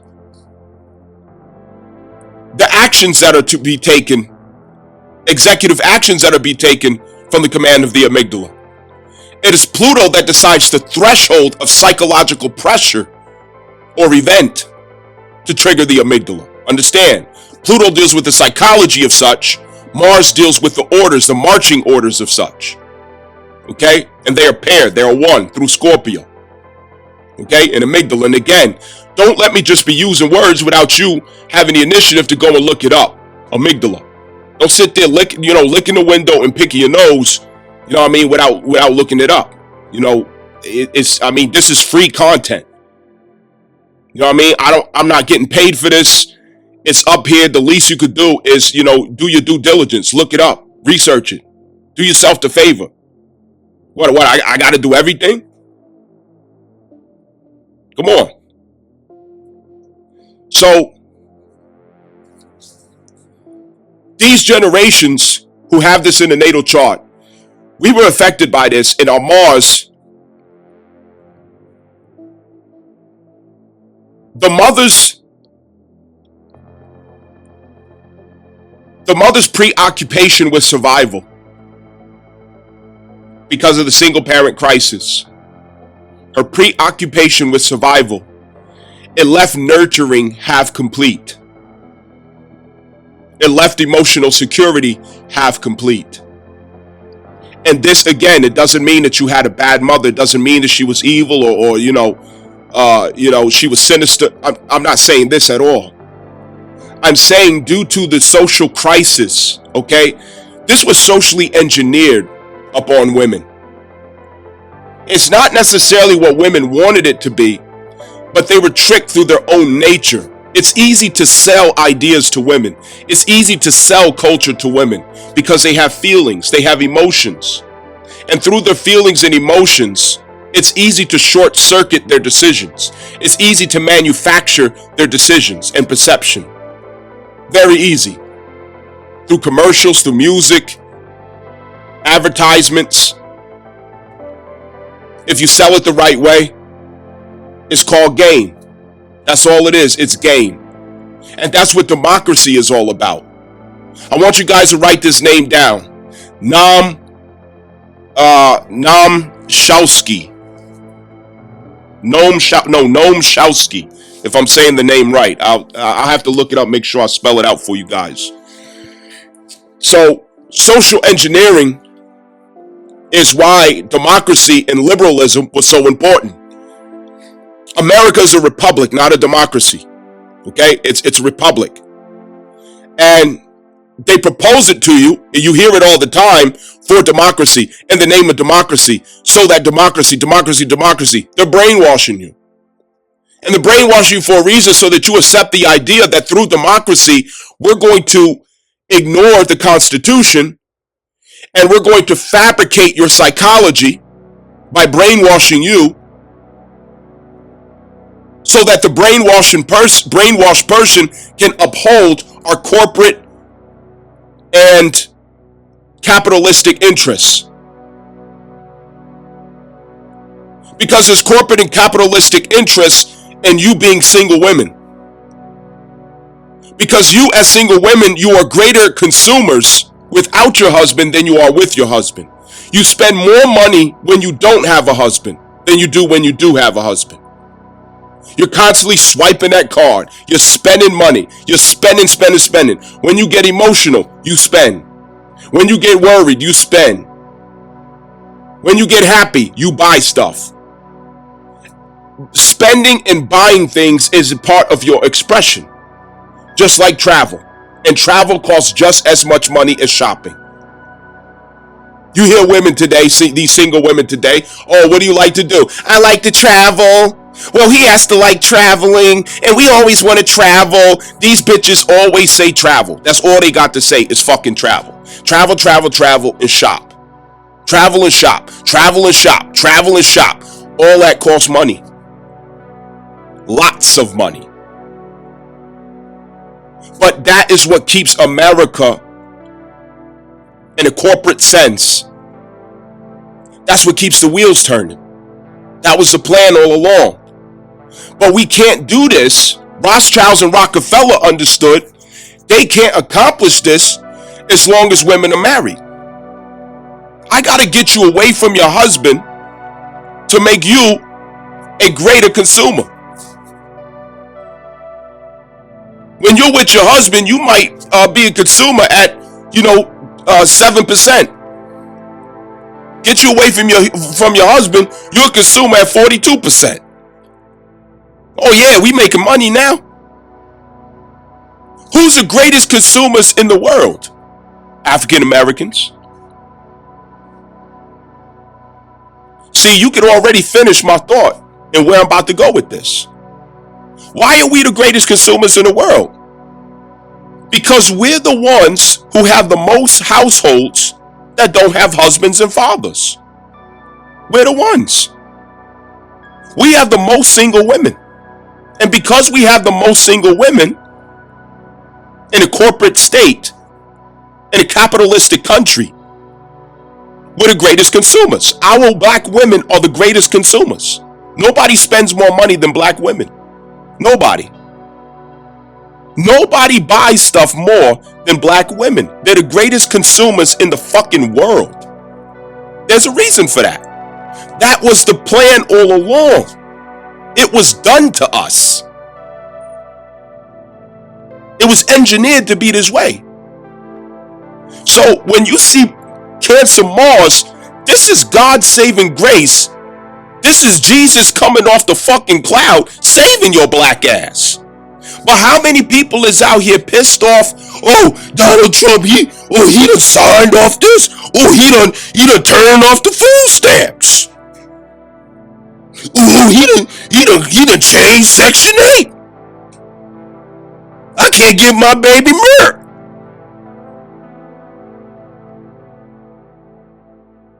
Oh, how he gonna stop me from getting my Capri Sun for my daughter? Oh, he done stopped this. Oh, he done stopped that. Oh, he done signed this off. Oh, he racist. He don't like black people. Oh, he racist. No, nigga, you looking at it wrong. It's not Donald Trump. It's the grace of God that's saving us from continuing this self-destruction. From continuing on the lack of self-determination, from continuing on the generational curses, from continuing on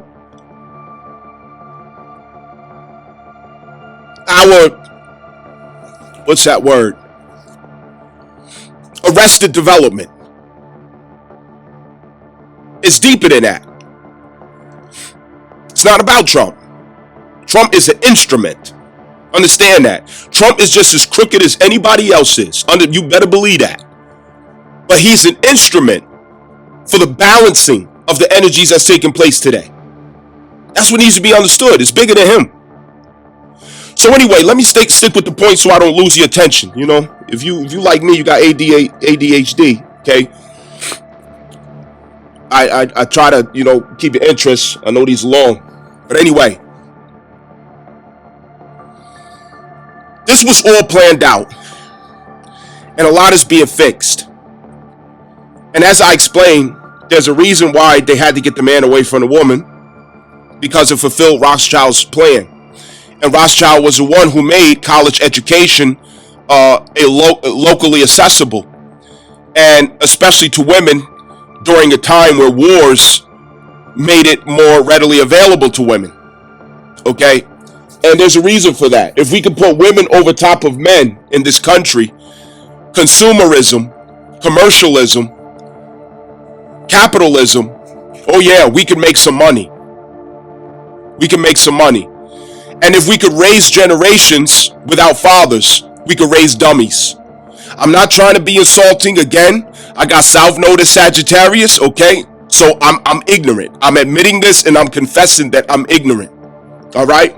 So some of y'all gonna have to get over your feelings if you're gonna make it. You're gonna have to get over your feelings.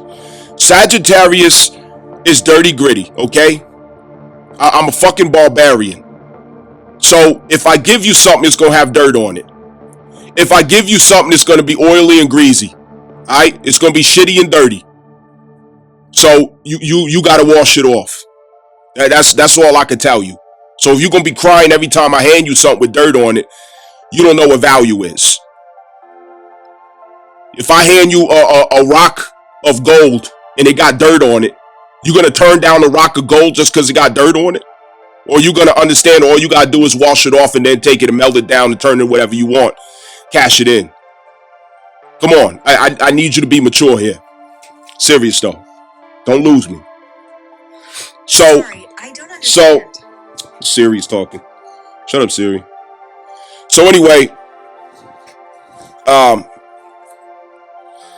whole point is it gets these single parents to raise children, generations who don't have critical thinking skills, who don't have healthy social skills, who don't have relationship skills.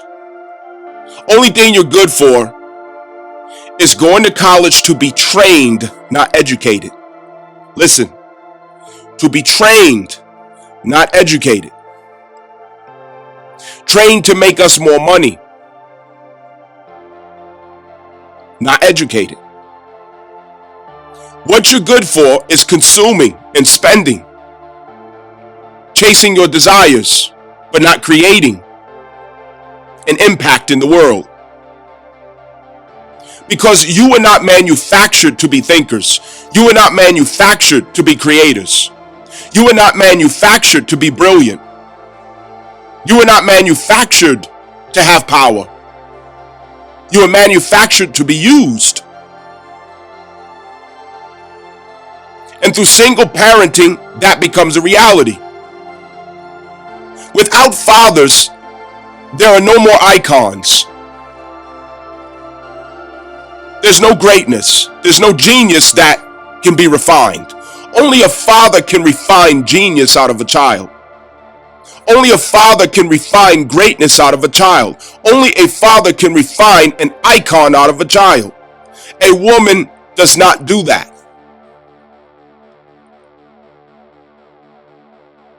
A woman cannot withstand the characteristics and traits that it takes to do that. A woman perceives it as cruelty. Every man who made an icon went down in history behind the words of women as being cruel, misogynistic, abusive, tyrannical. Every one of them. Every man that ever made an icon. Michael Jackson's father. Women characterize him as a demon.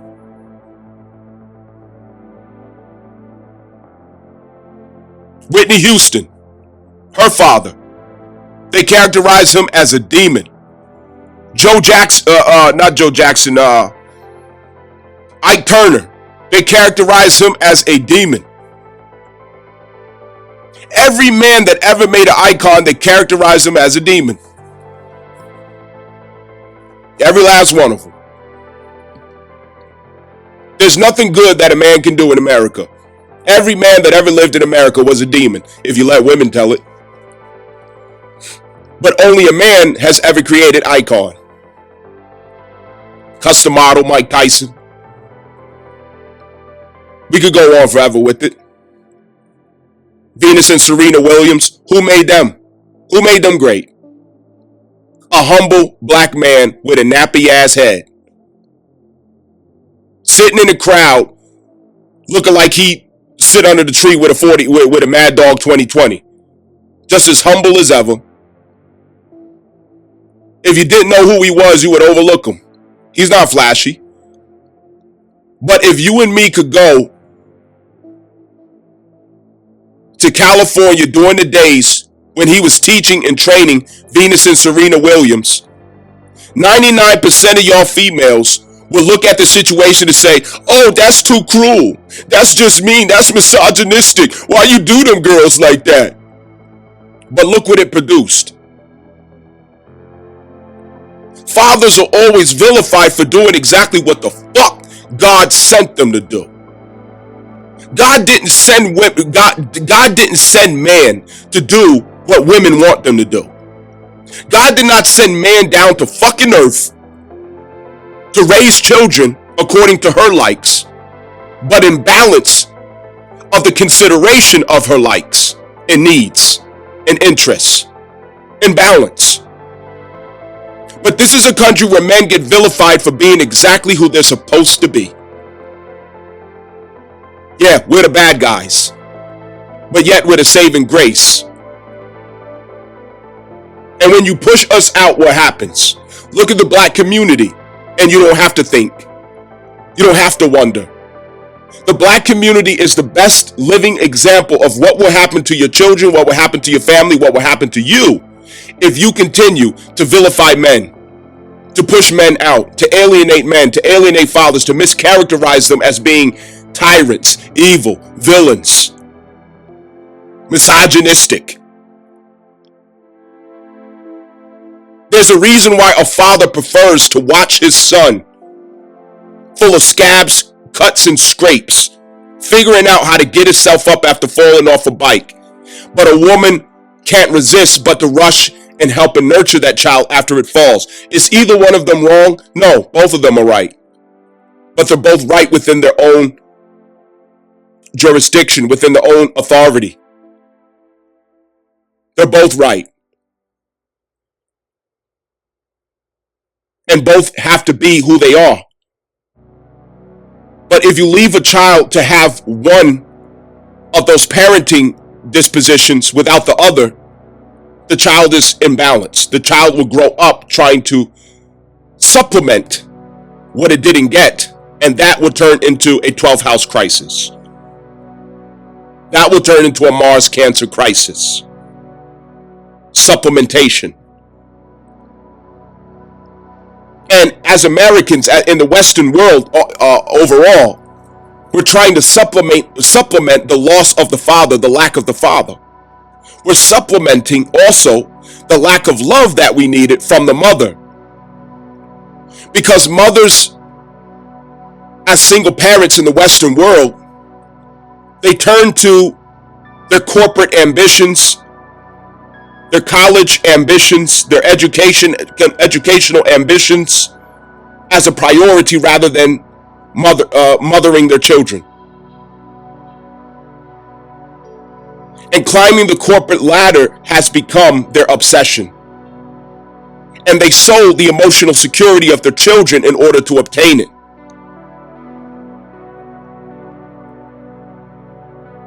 The emotional security of children have been lacking because of this ambition. And this is why having children prior to marriage, it's a curse. Bastard children is a curse upon. When you have bastard children, you curse those children.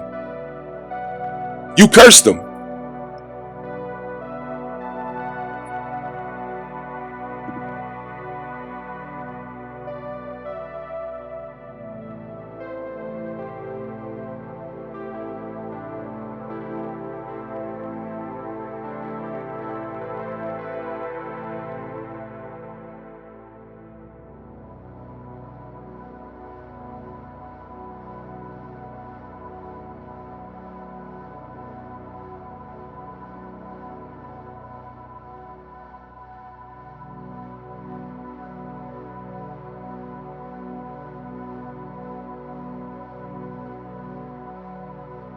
I am the infamous.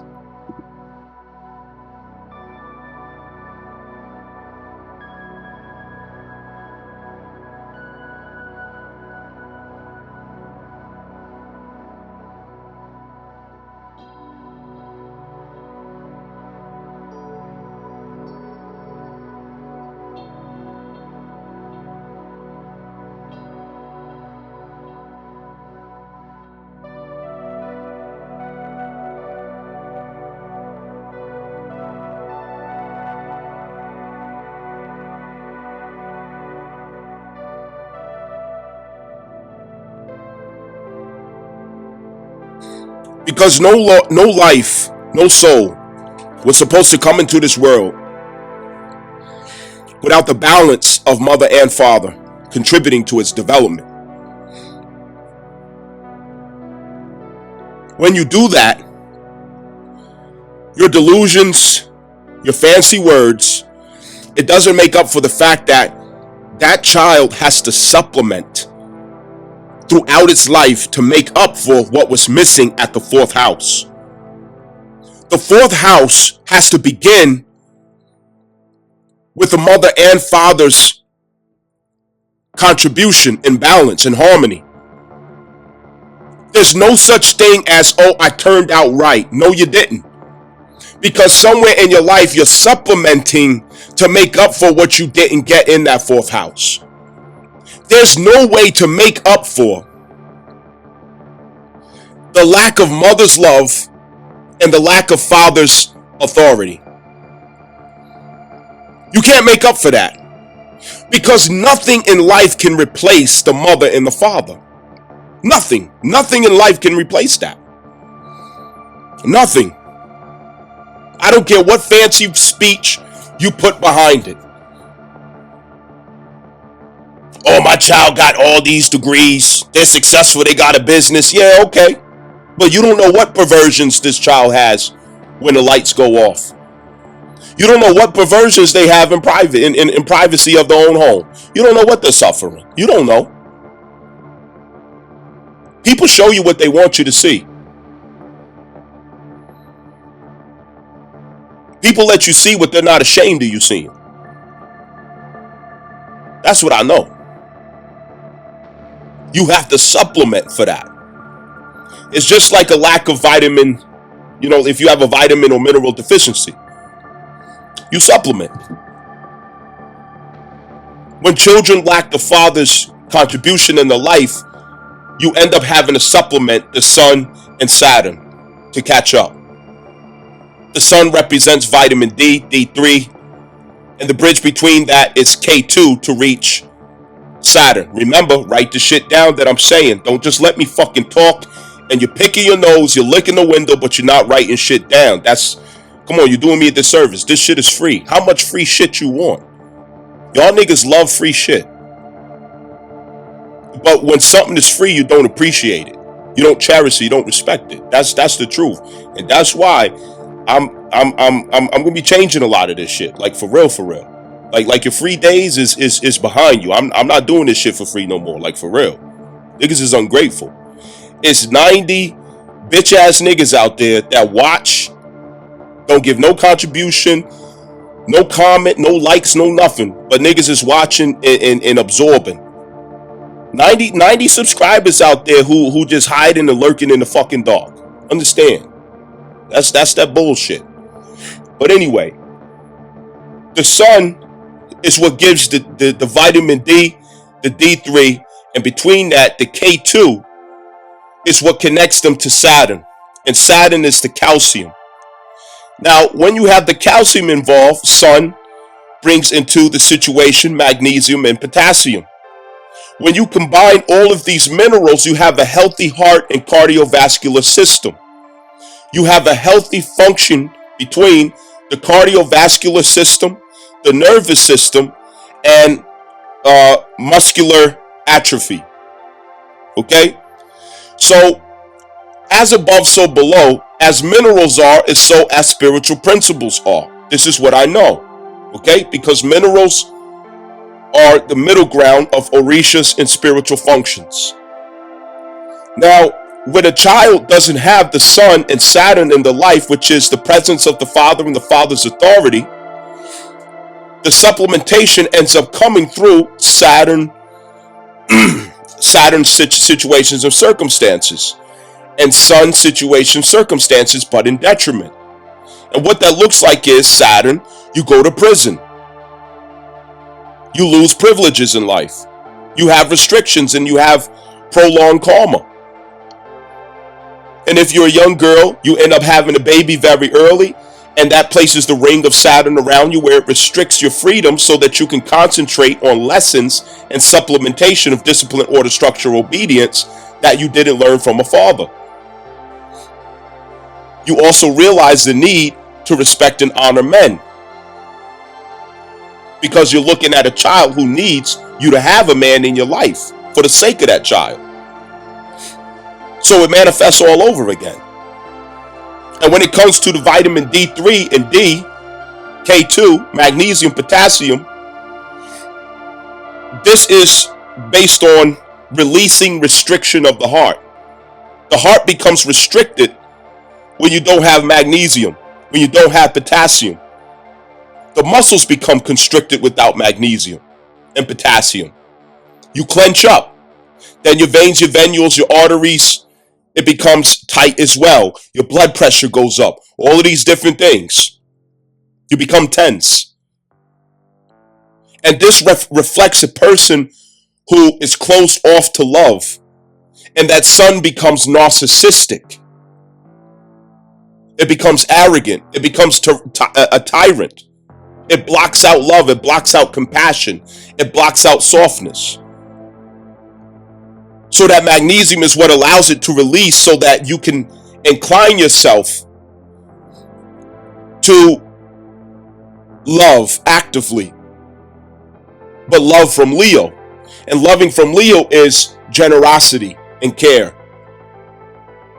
Generosity and care. So you learn through the opposite of that, where you lack those traits, and it becomes a crisis for you. So there's no way to go around it. How the fuck you gonna tell me, oh, I raised my babies and they just fine? No, the fuck they're not. Because science is science, math is fucking math, and spiritual universal laws are universal laws, and you ain't going around it because you think you fucking special. No, you not.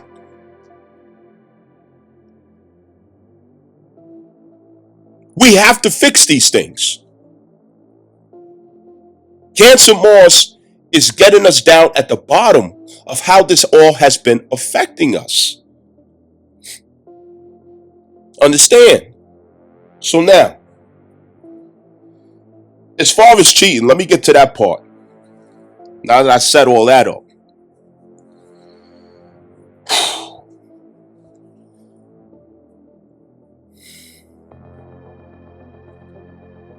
When our sons grow up in environments, and I'm just speaking as a witness, okay? I'm from the gritty places, man. You know what I'm saying? So can't nobody could put a bag over my head and tell me, blow smoke up my ass and tell me, no, that's not how it goes. Nigga, I know how every hood, I know how all that shit goes in a black community. You can't tell me nothing about the black community. I know, okay? You can't, no, I know from the gritty grit. I know how all the stories go. Those who was raised in the generations, as I said, of Virgo Pluto, late Virgo Pluto, Libra Pluto, Scorpio Pluto, our mothers was working 2 or 3 jobs. They were very cold. They were very hard. Very intolerant. Always tired. Always frustrated. Smoked pounds of weed. Had a whole bunch of men in and out. Every time you turn around, it was some other nigga.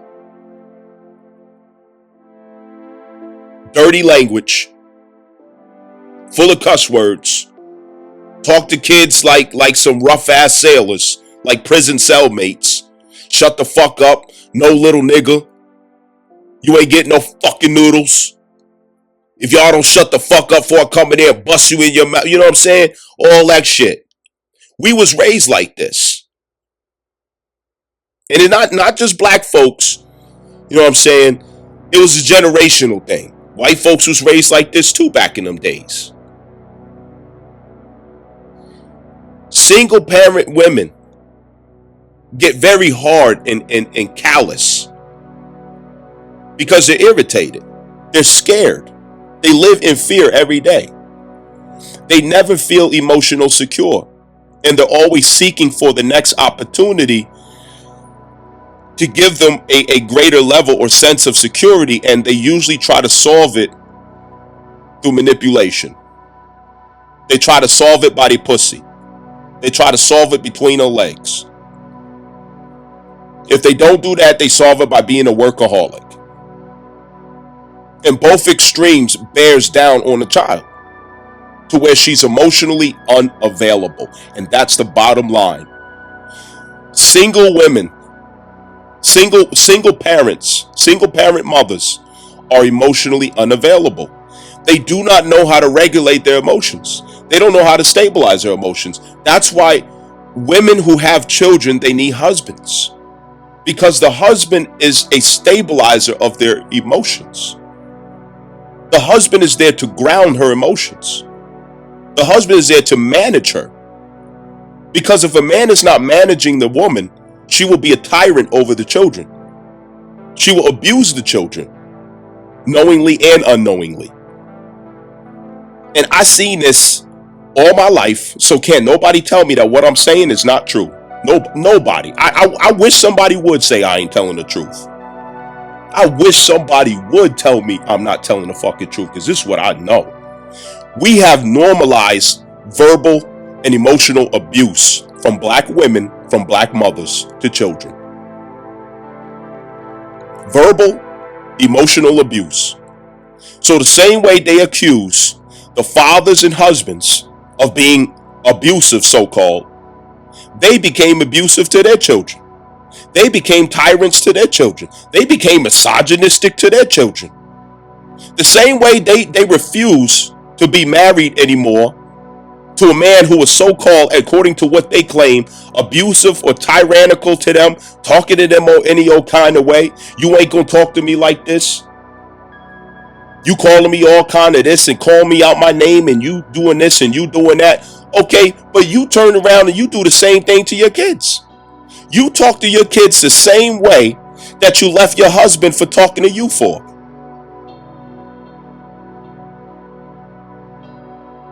You put your children under the same emotional pressure that a husband put you under, according to what you claim, at least. Which half of that shit ain't even fucking true. It's just that you saw other women in this freedom movement and you wanted to be part of it, so you fabricated such an idea. I see how this shit go. I ain't no fucking dummy. Nigga, I've been paying attention since childhood because I had reason to pay attention. I got the notes. I watch y'all do this shit. These women turned around and did the same thing to their kids, what they claim misogynists do to them. And they became emotionally unavailable. Where apparently he became emotionally unavailable to them. And now she becomes emotionally unavailable to her children. So you're passing the buck is what you're doing. What are you accomplishing? Nothing. You're passing the buck. And now your children have to suffer abuse because they know that's not their father, but they hear you in the other room fucking this nigga and this nigga fucking you. They hear it. You think they didn't hear you in there fucking? You think your kids didn't hear you fucking every weekend, every other night? You think that your kids would sleep at 11 o'clock? You thought they would sleep at 9 o'clock? You thought they went to sleep just because you told them to go to sleep? No. They heard your head in there bumping on the, you know what I'm saying, on the headboard. They heard you in there hooping and hollering. They know what that mean when you was turning on to R. Kelly, turning on to Keith Sweat, turning on to Jodeci. Remember, I'm talking about the timeline of Pluto, Virgo, Pluto. Okay, that go with Barry White. Pluto, Virgo, I think that go with Barry White, you know what I'm saying, and all of that. Bobby Womack, Al Green, you know what I'm saying. Then when you get the Pluto, Libra, you coming up to the Mary J. Blige, the Jodeci and all that other, you know what I'm saying? But they know what that meant. These kids ain't no fucking dummies. You the dummy for thinking that they didn't know. Damn, mama fucking this nigga now? But who this? Damn, she fucking it. Wait, hold up, this a different dude. You think these kids wasn't paying attention to that? You think that they don't know that you're not supposed to be with a different man every 3 years, every 2 years, every other year, every week, every fucking day? You think these kids don't know that? So the same way that you felt dishonored when he so-called cheated on you, guess what? You cheating on your kids. You're cheating on your kids. The same way it hurt you to see him with another woman, or to know that he was with another woman, even though you didn't get to see it. It hurts your kids to see you with another father, with another man that's not their father. Even if they know that you're with another man that's not their father and they didn't get to see it. You see how that's the same fucking thing? You're fucking dope. Can you see how that's the same fucking thing? Oh, but the sisterhood told you that you was on a high moral ground. Okay. That's what happens when you listen to people who aren't very bright. That's what happened when you make the mistake of listening, South Node Libra, to the ass girl crowd. You don't know how to do the math. You cheated on your kids. So you got to divorce your husband for cheating, but your kids can't divorce you for cheating. Oh, okay. You're not getting ready to take it, but they got to tolerate it. It was abusive to your emotions. It was abusive to you as a person, but it wasn't abusive to your kids. For them to constantly see another nigga in the picture. That's not their father. Oh, okay. You got emotions and feelings that's sophisticated, but your children don't have emotions and feelings that's sophisticated. Your emotions and feelings is valid, but your children's ain't. Yeah, okay. Make it make sense. If I'm lying, please stop me. If I'm lying, please stop me. Somebody call Jesus to witness, nigga. Somebody call Jesus to witness, nigga. Fuck is you talking about? Let's really talk about it. So, it's hypocrisy. It's all hypocrisy. The whole feminist movement is hypocrisy. Oh, he cheated on me. It's hypocrisy because you went and did the same thing to your kids. What he so-called did to you, you went and did to your kids, which shows that you both have the same mentality. You both have the same level of understanding. You both have the same depth of spiritual insight. You both are the same person, which is exactly why you was together, why you was supposed to stay together so that you could grow, not separate. But you want to believe so bad that you're the one who's evolved and the other person isn't. Oh, I'm calling a liar. I'm calling a motherfucking fraud. Sit your funky ass down and get it together. You a lying ass motherfucker. I'm calling Jesus to the fucking front, nigga. I'm calling Jesus to the front. I'm calling Muhammad to the front. Astaghfirullah.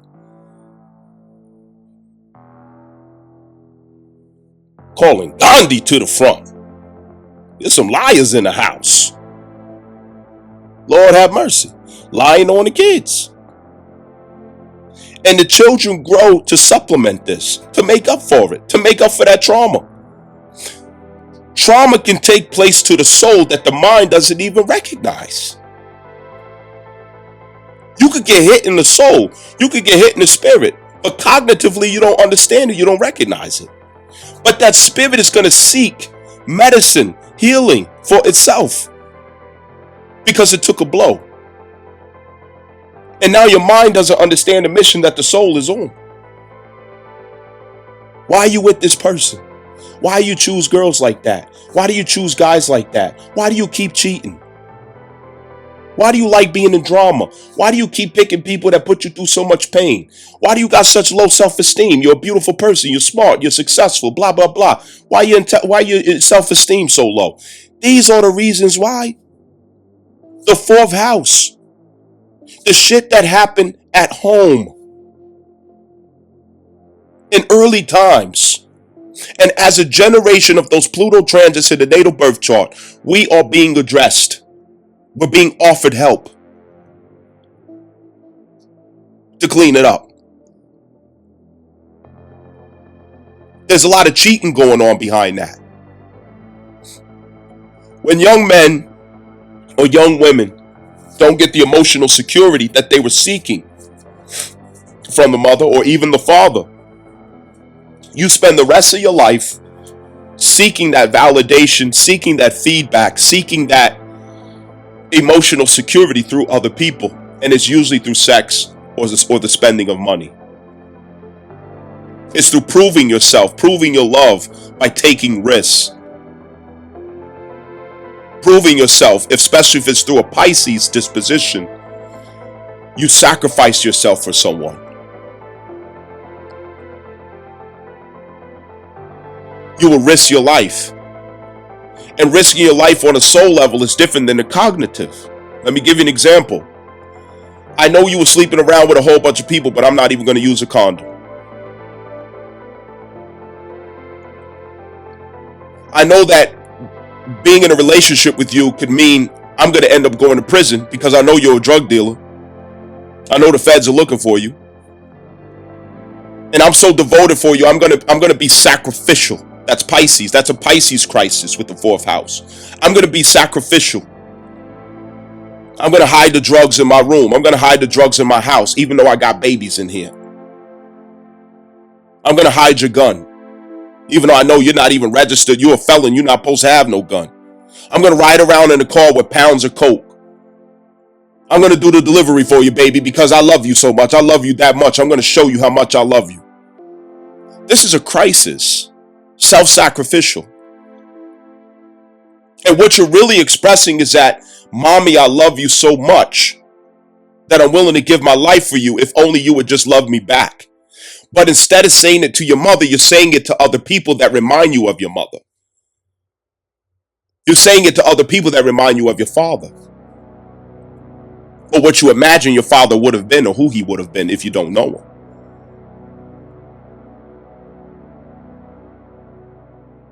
Cheating goes the same way, where you have a good woman, but after you've already proven to yourself that the woman that you're with, okay, she may be happy with you, right? But that stimulant, that dopamine fix, it goes away. It's just like every day you need that validation from your mother. You can't just get a hug from your mother one day and it's over. Every day you need that hug. Every day you need her to look at you in love. Every day you need her to tell you something or show you something that makes you feel special. Every day. Every single day. And it's the same in a marriage or relationship.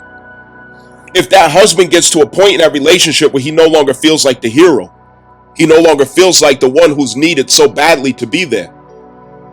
If that light goes out, he has to go and find that spark somewhere else. Because his soul longs for it. His soul has to have it. It's part of his life force. He will die without it. That's how important it is for a man. He has to have that validation every day.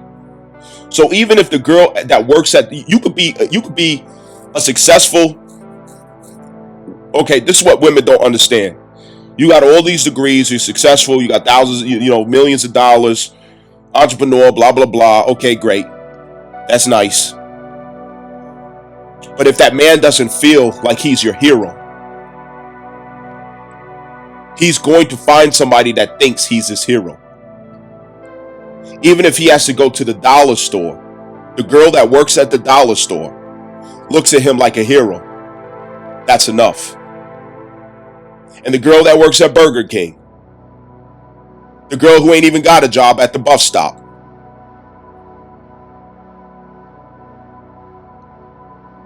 I'm a carpenter with the union, and I've been on the road for years, all over America, doing different projects.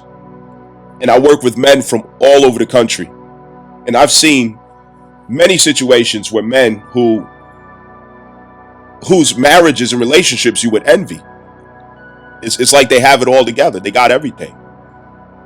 Boats and big trucks and nice houses and beautiful wives and all this other stuff, kids. But yet, you find them creeping. They'll be on this thing, it was called Backpage back in the day, right? You go on an app and you order up some hoes. It's literally, it's called Backpage. You go on an app and you order up some hoes. I'm talking about you would see these guys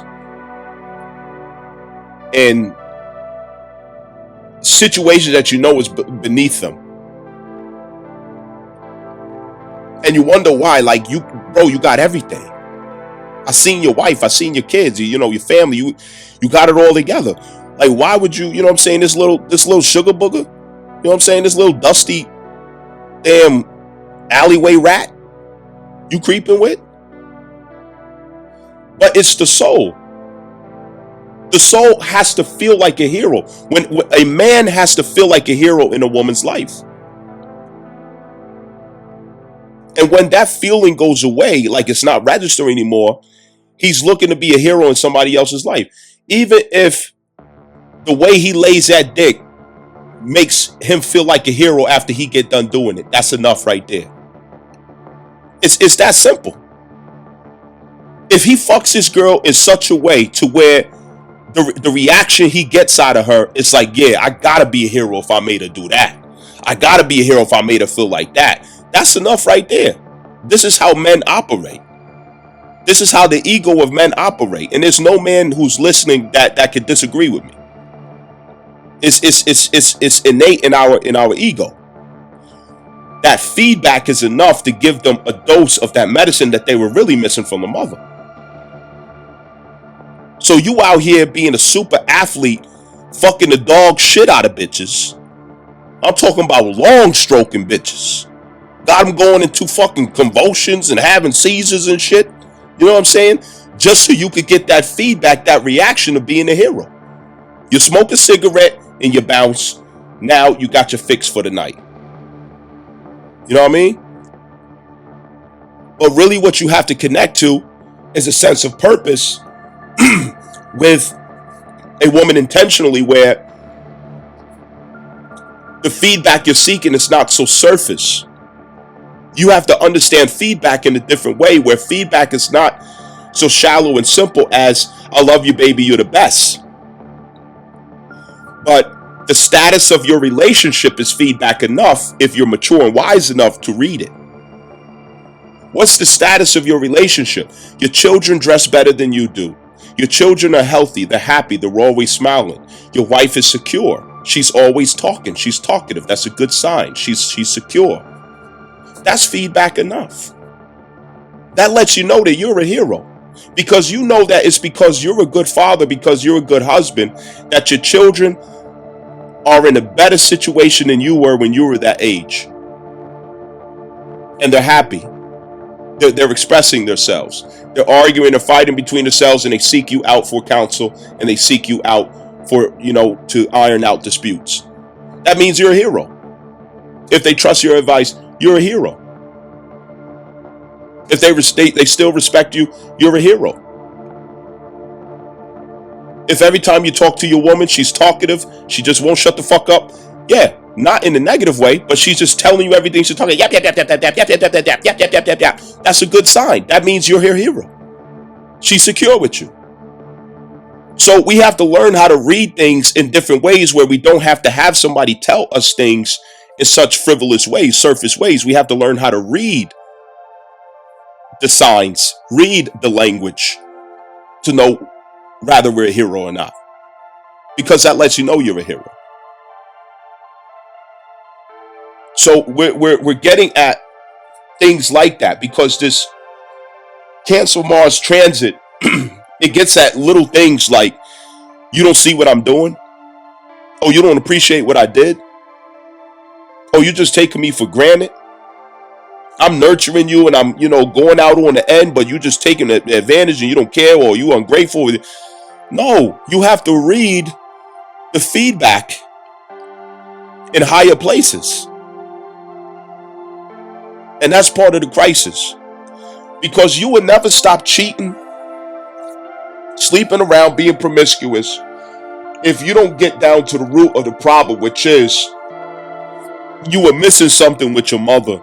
And you have to get to a point where you understand where your mother was at, and not judge her and criticize her, but understand her. And you have to forgive it. And once you can forgive that through understanding and relating, through compassion, then you could afford, to heal what's going on internally with your lack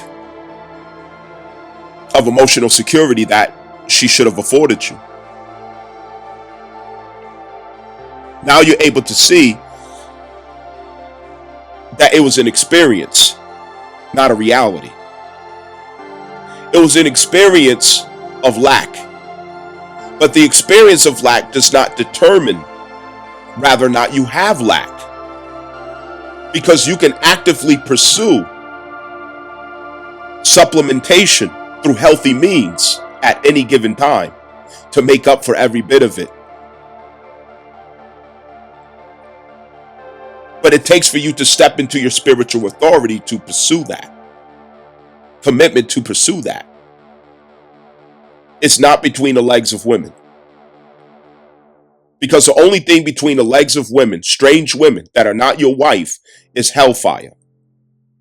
Nothing will come out of between the legs of strange women except hellfire. You will get nothing good out of fucking strange women. Nothing. Nothing good is going to come out of that. Nothing at all. You will never ever get something good out of fucking a bunch of strange women. You will become more and more miserable. You will curse your money.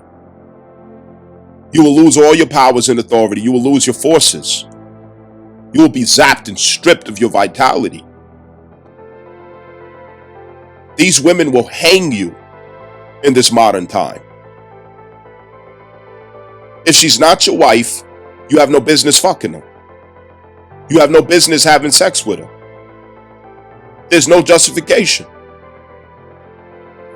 What happened between you and your mother is something that you have to concentrate on. You have to seek possible counsel for, professional help,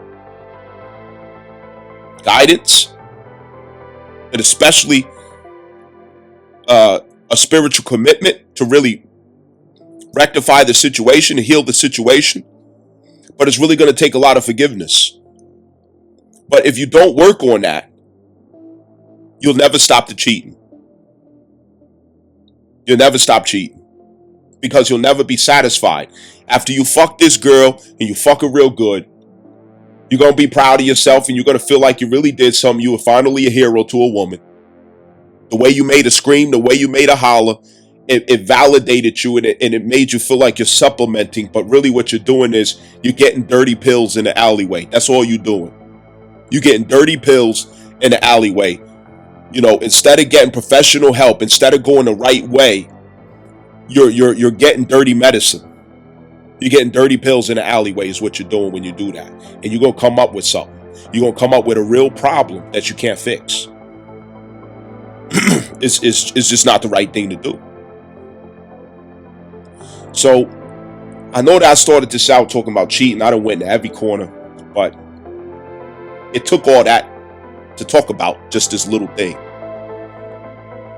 Our cheating is not just as simple as he cheated on me, she cheated on me. Can we also see where we're cheating on our children?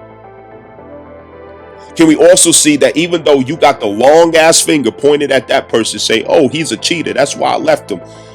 Should your kids have left you for cheating on them? Because they know that wasn't their father. The other guy wasn't a father, and the other guy wasn't a father. They know that wasn't a daddy in there that was tearing your ass up the other night. That wasn't a daddy in there that was fucking the shit out of you. Kids ain't stupid. They know what you're doing. They know that there's something's not right about the fact that you was married or you are married or you're not married, but you with this guy and now it's over. Now you with this guy. Now it's over. Now you with the damn, what the fuck is wrong with you? You're breaking their faith in you. You're breaking their respect for you. You're destroying and demolishing their respect for you. And they're not going to give you honest feedback because their compassion, their love for you is not going to let them be honest with you. They're going to tell you everything they know you want to hear. Oh, it's okay, mommy. Yeah, I understand. Things don't always go the way we want it to. But really in their mind, they know, damn, something wrong with you. You like, what the fuck is wrong with you? Bitch, you unstable. That's the truth. And they go on through life trying to, erase that shit out their head. Like, God damn, I don't want to be like her. This bitch could make up her mind. She got a new dick in her mouth every week. Come on. Kids ain't stupid. Cheating is cheating. And cheating is not defined by a man cheating on a woman or a woman cheating on a man. Yeah, mothers cheat on their kids too. Yeah, and fathers cheat on their kids too. Let's keep it a buck. Kids are not stupid. So, Cancer Mars, we got things to fix in the blood. And I really hope that discourses like this, if we have the patience and the staying power, the courage to listen to it, I'm really hoping that we could get active about really looking at our life and saying, hold up, I see what's going on here. I know what's happening here. You know what? I'm going to change this. I'm going to put a stop to this. It's not supposed to go this way. Make a real change. Understand?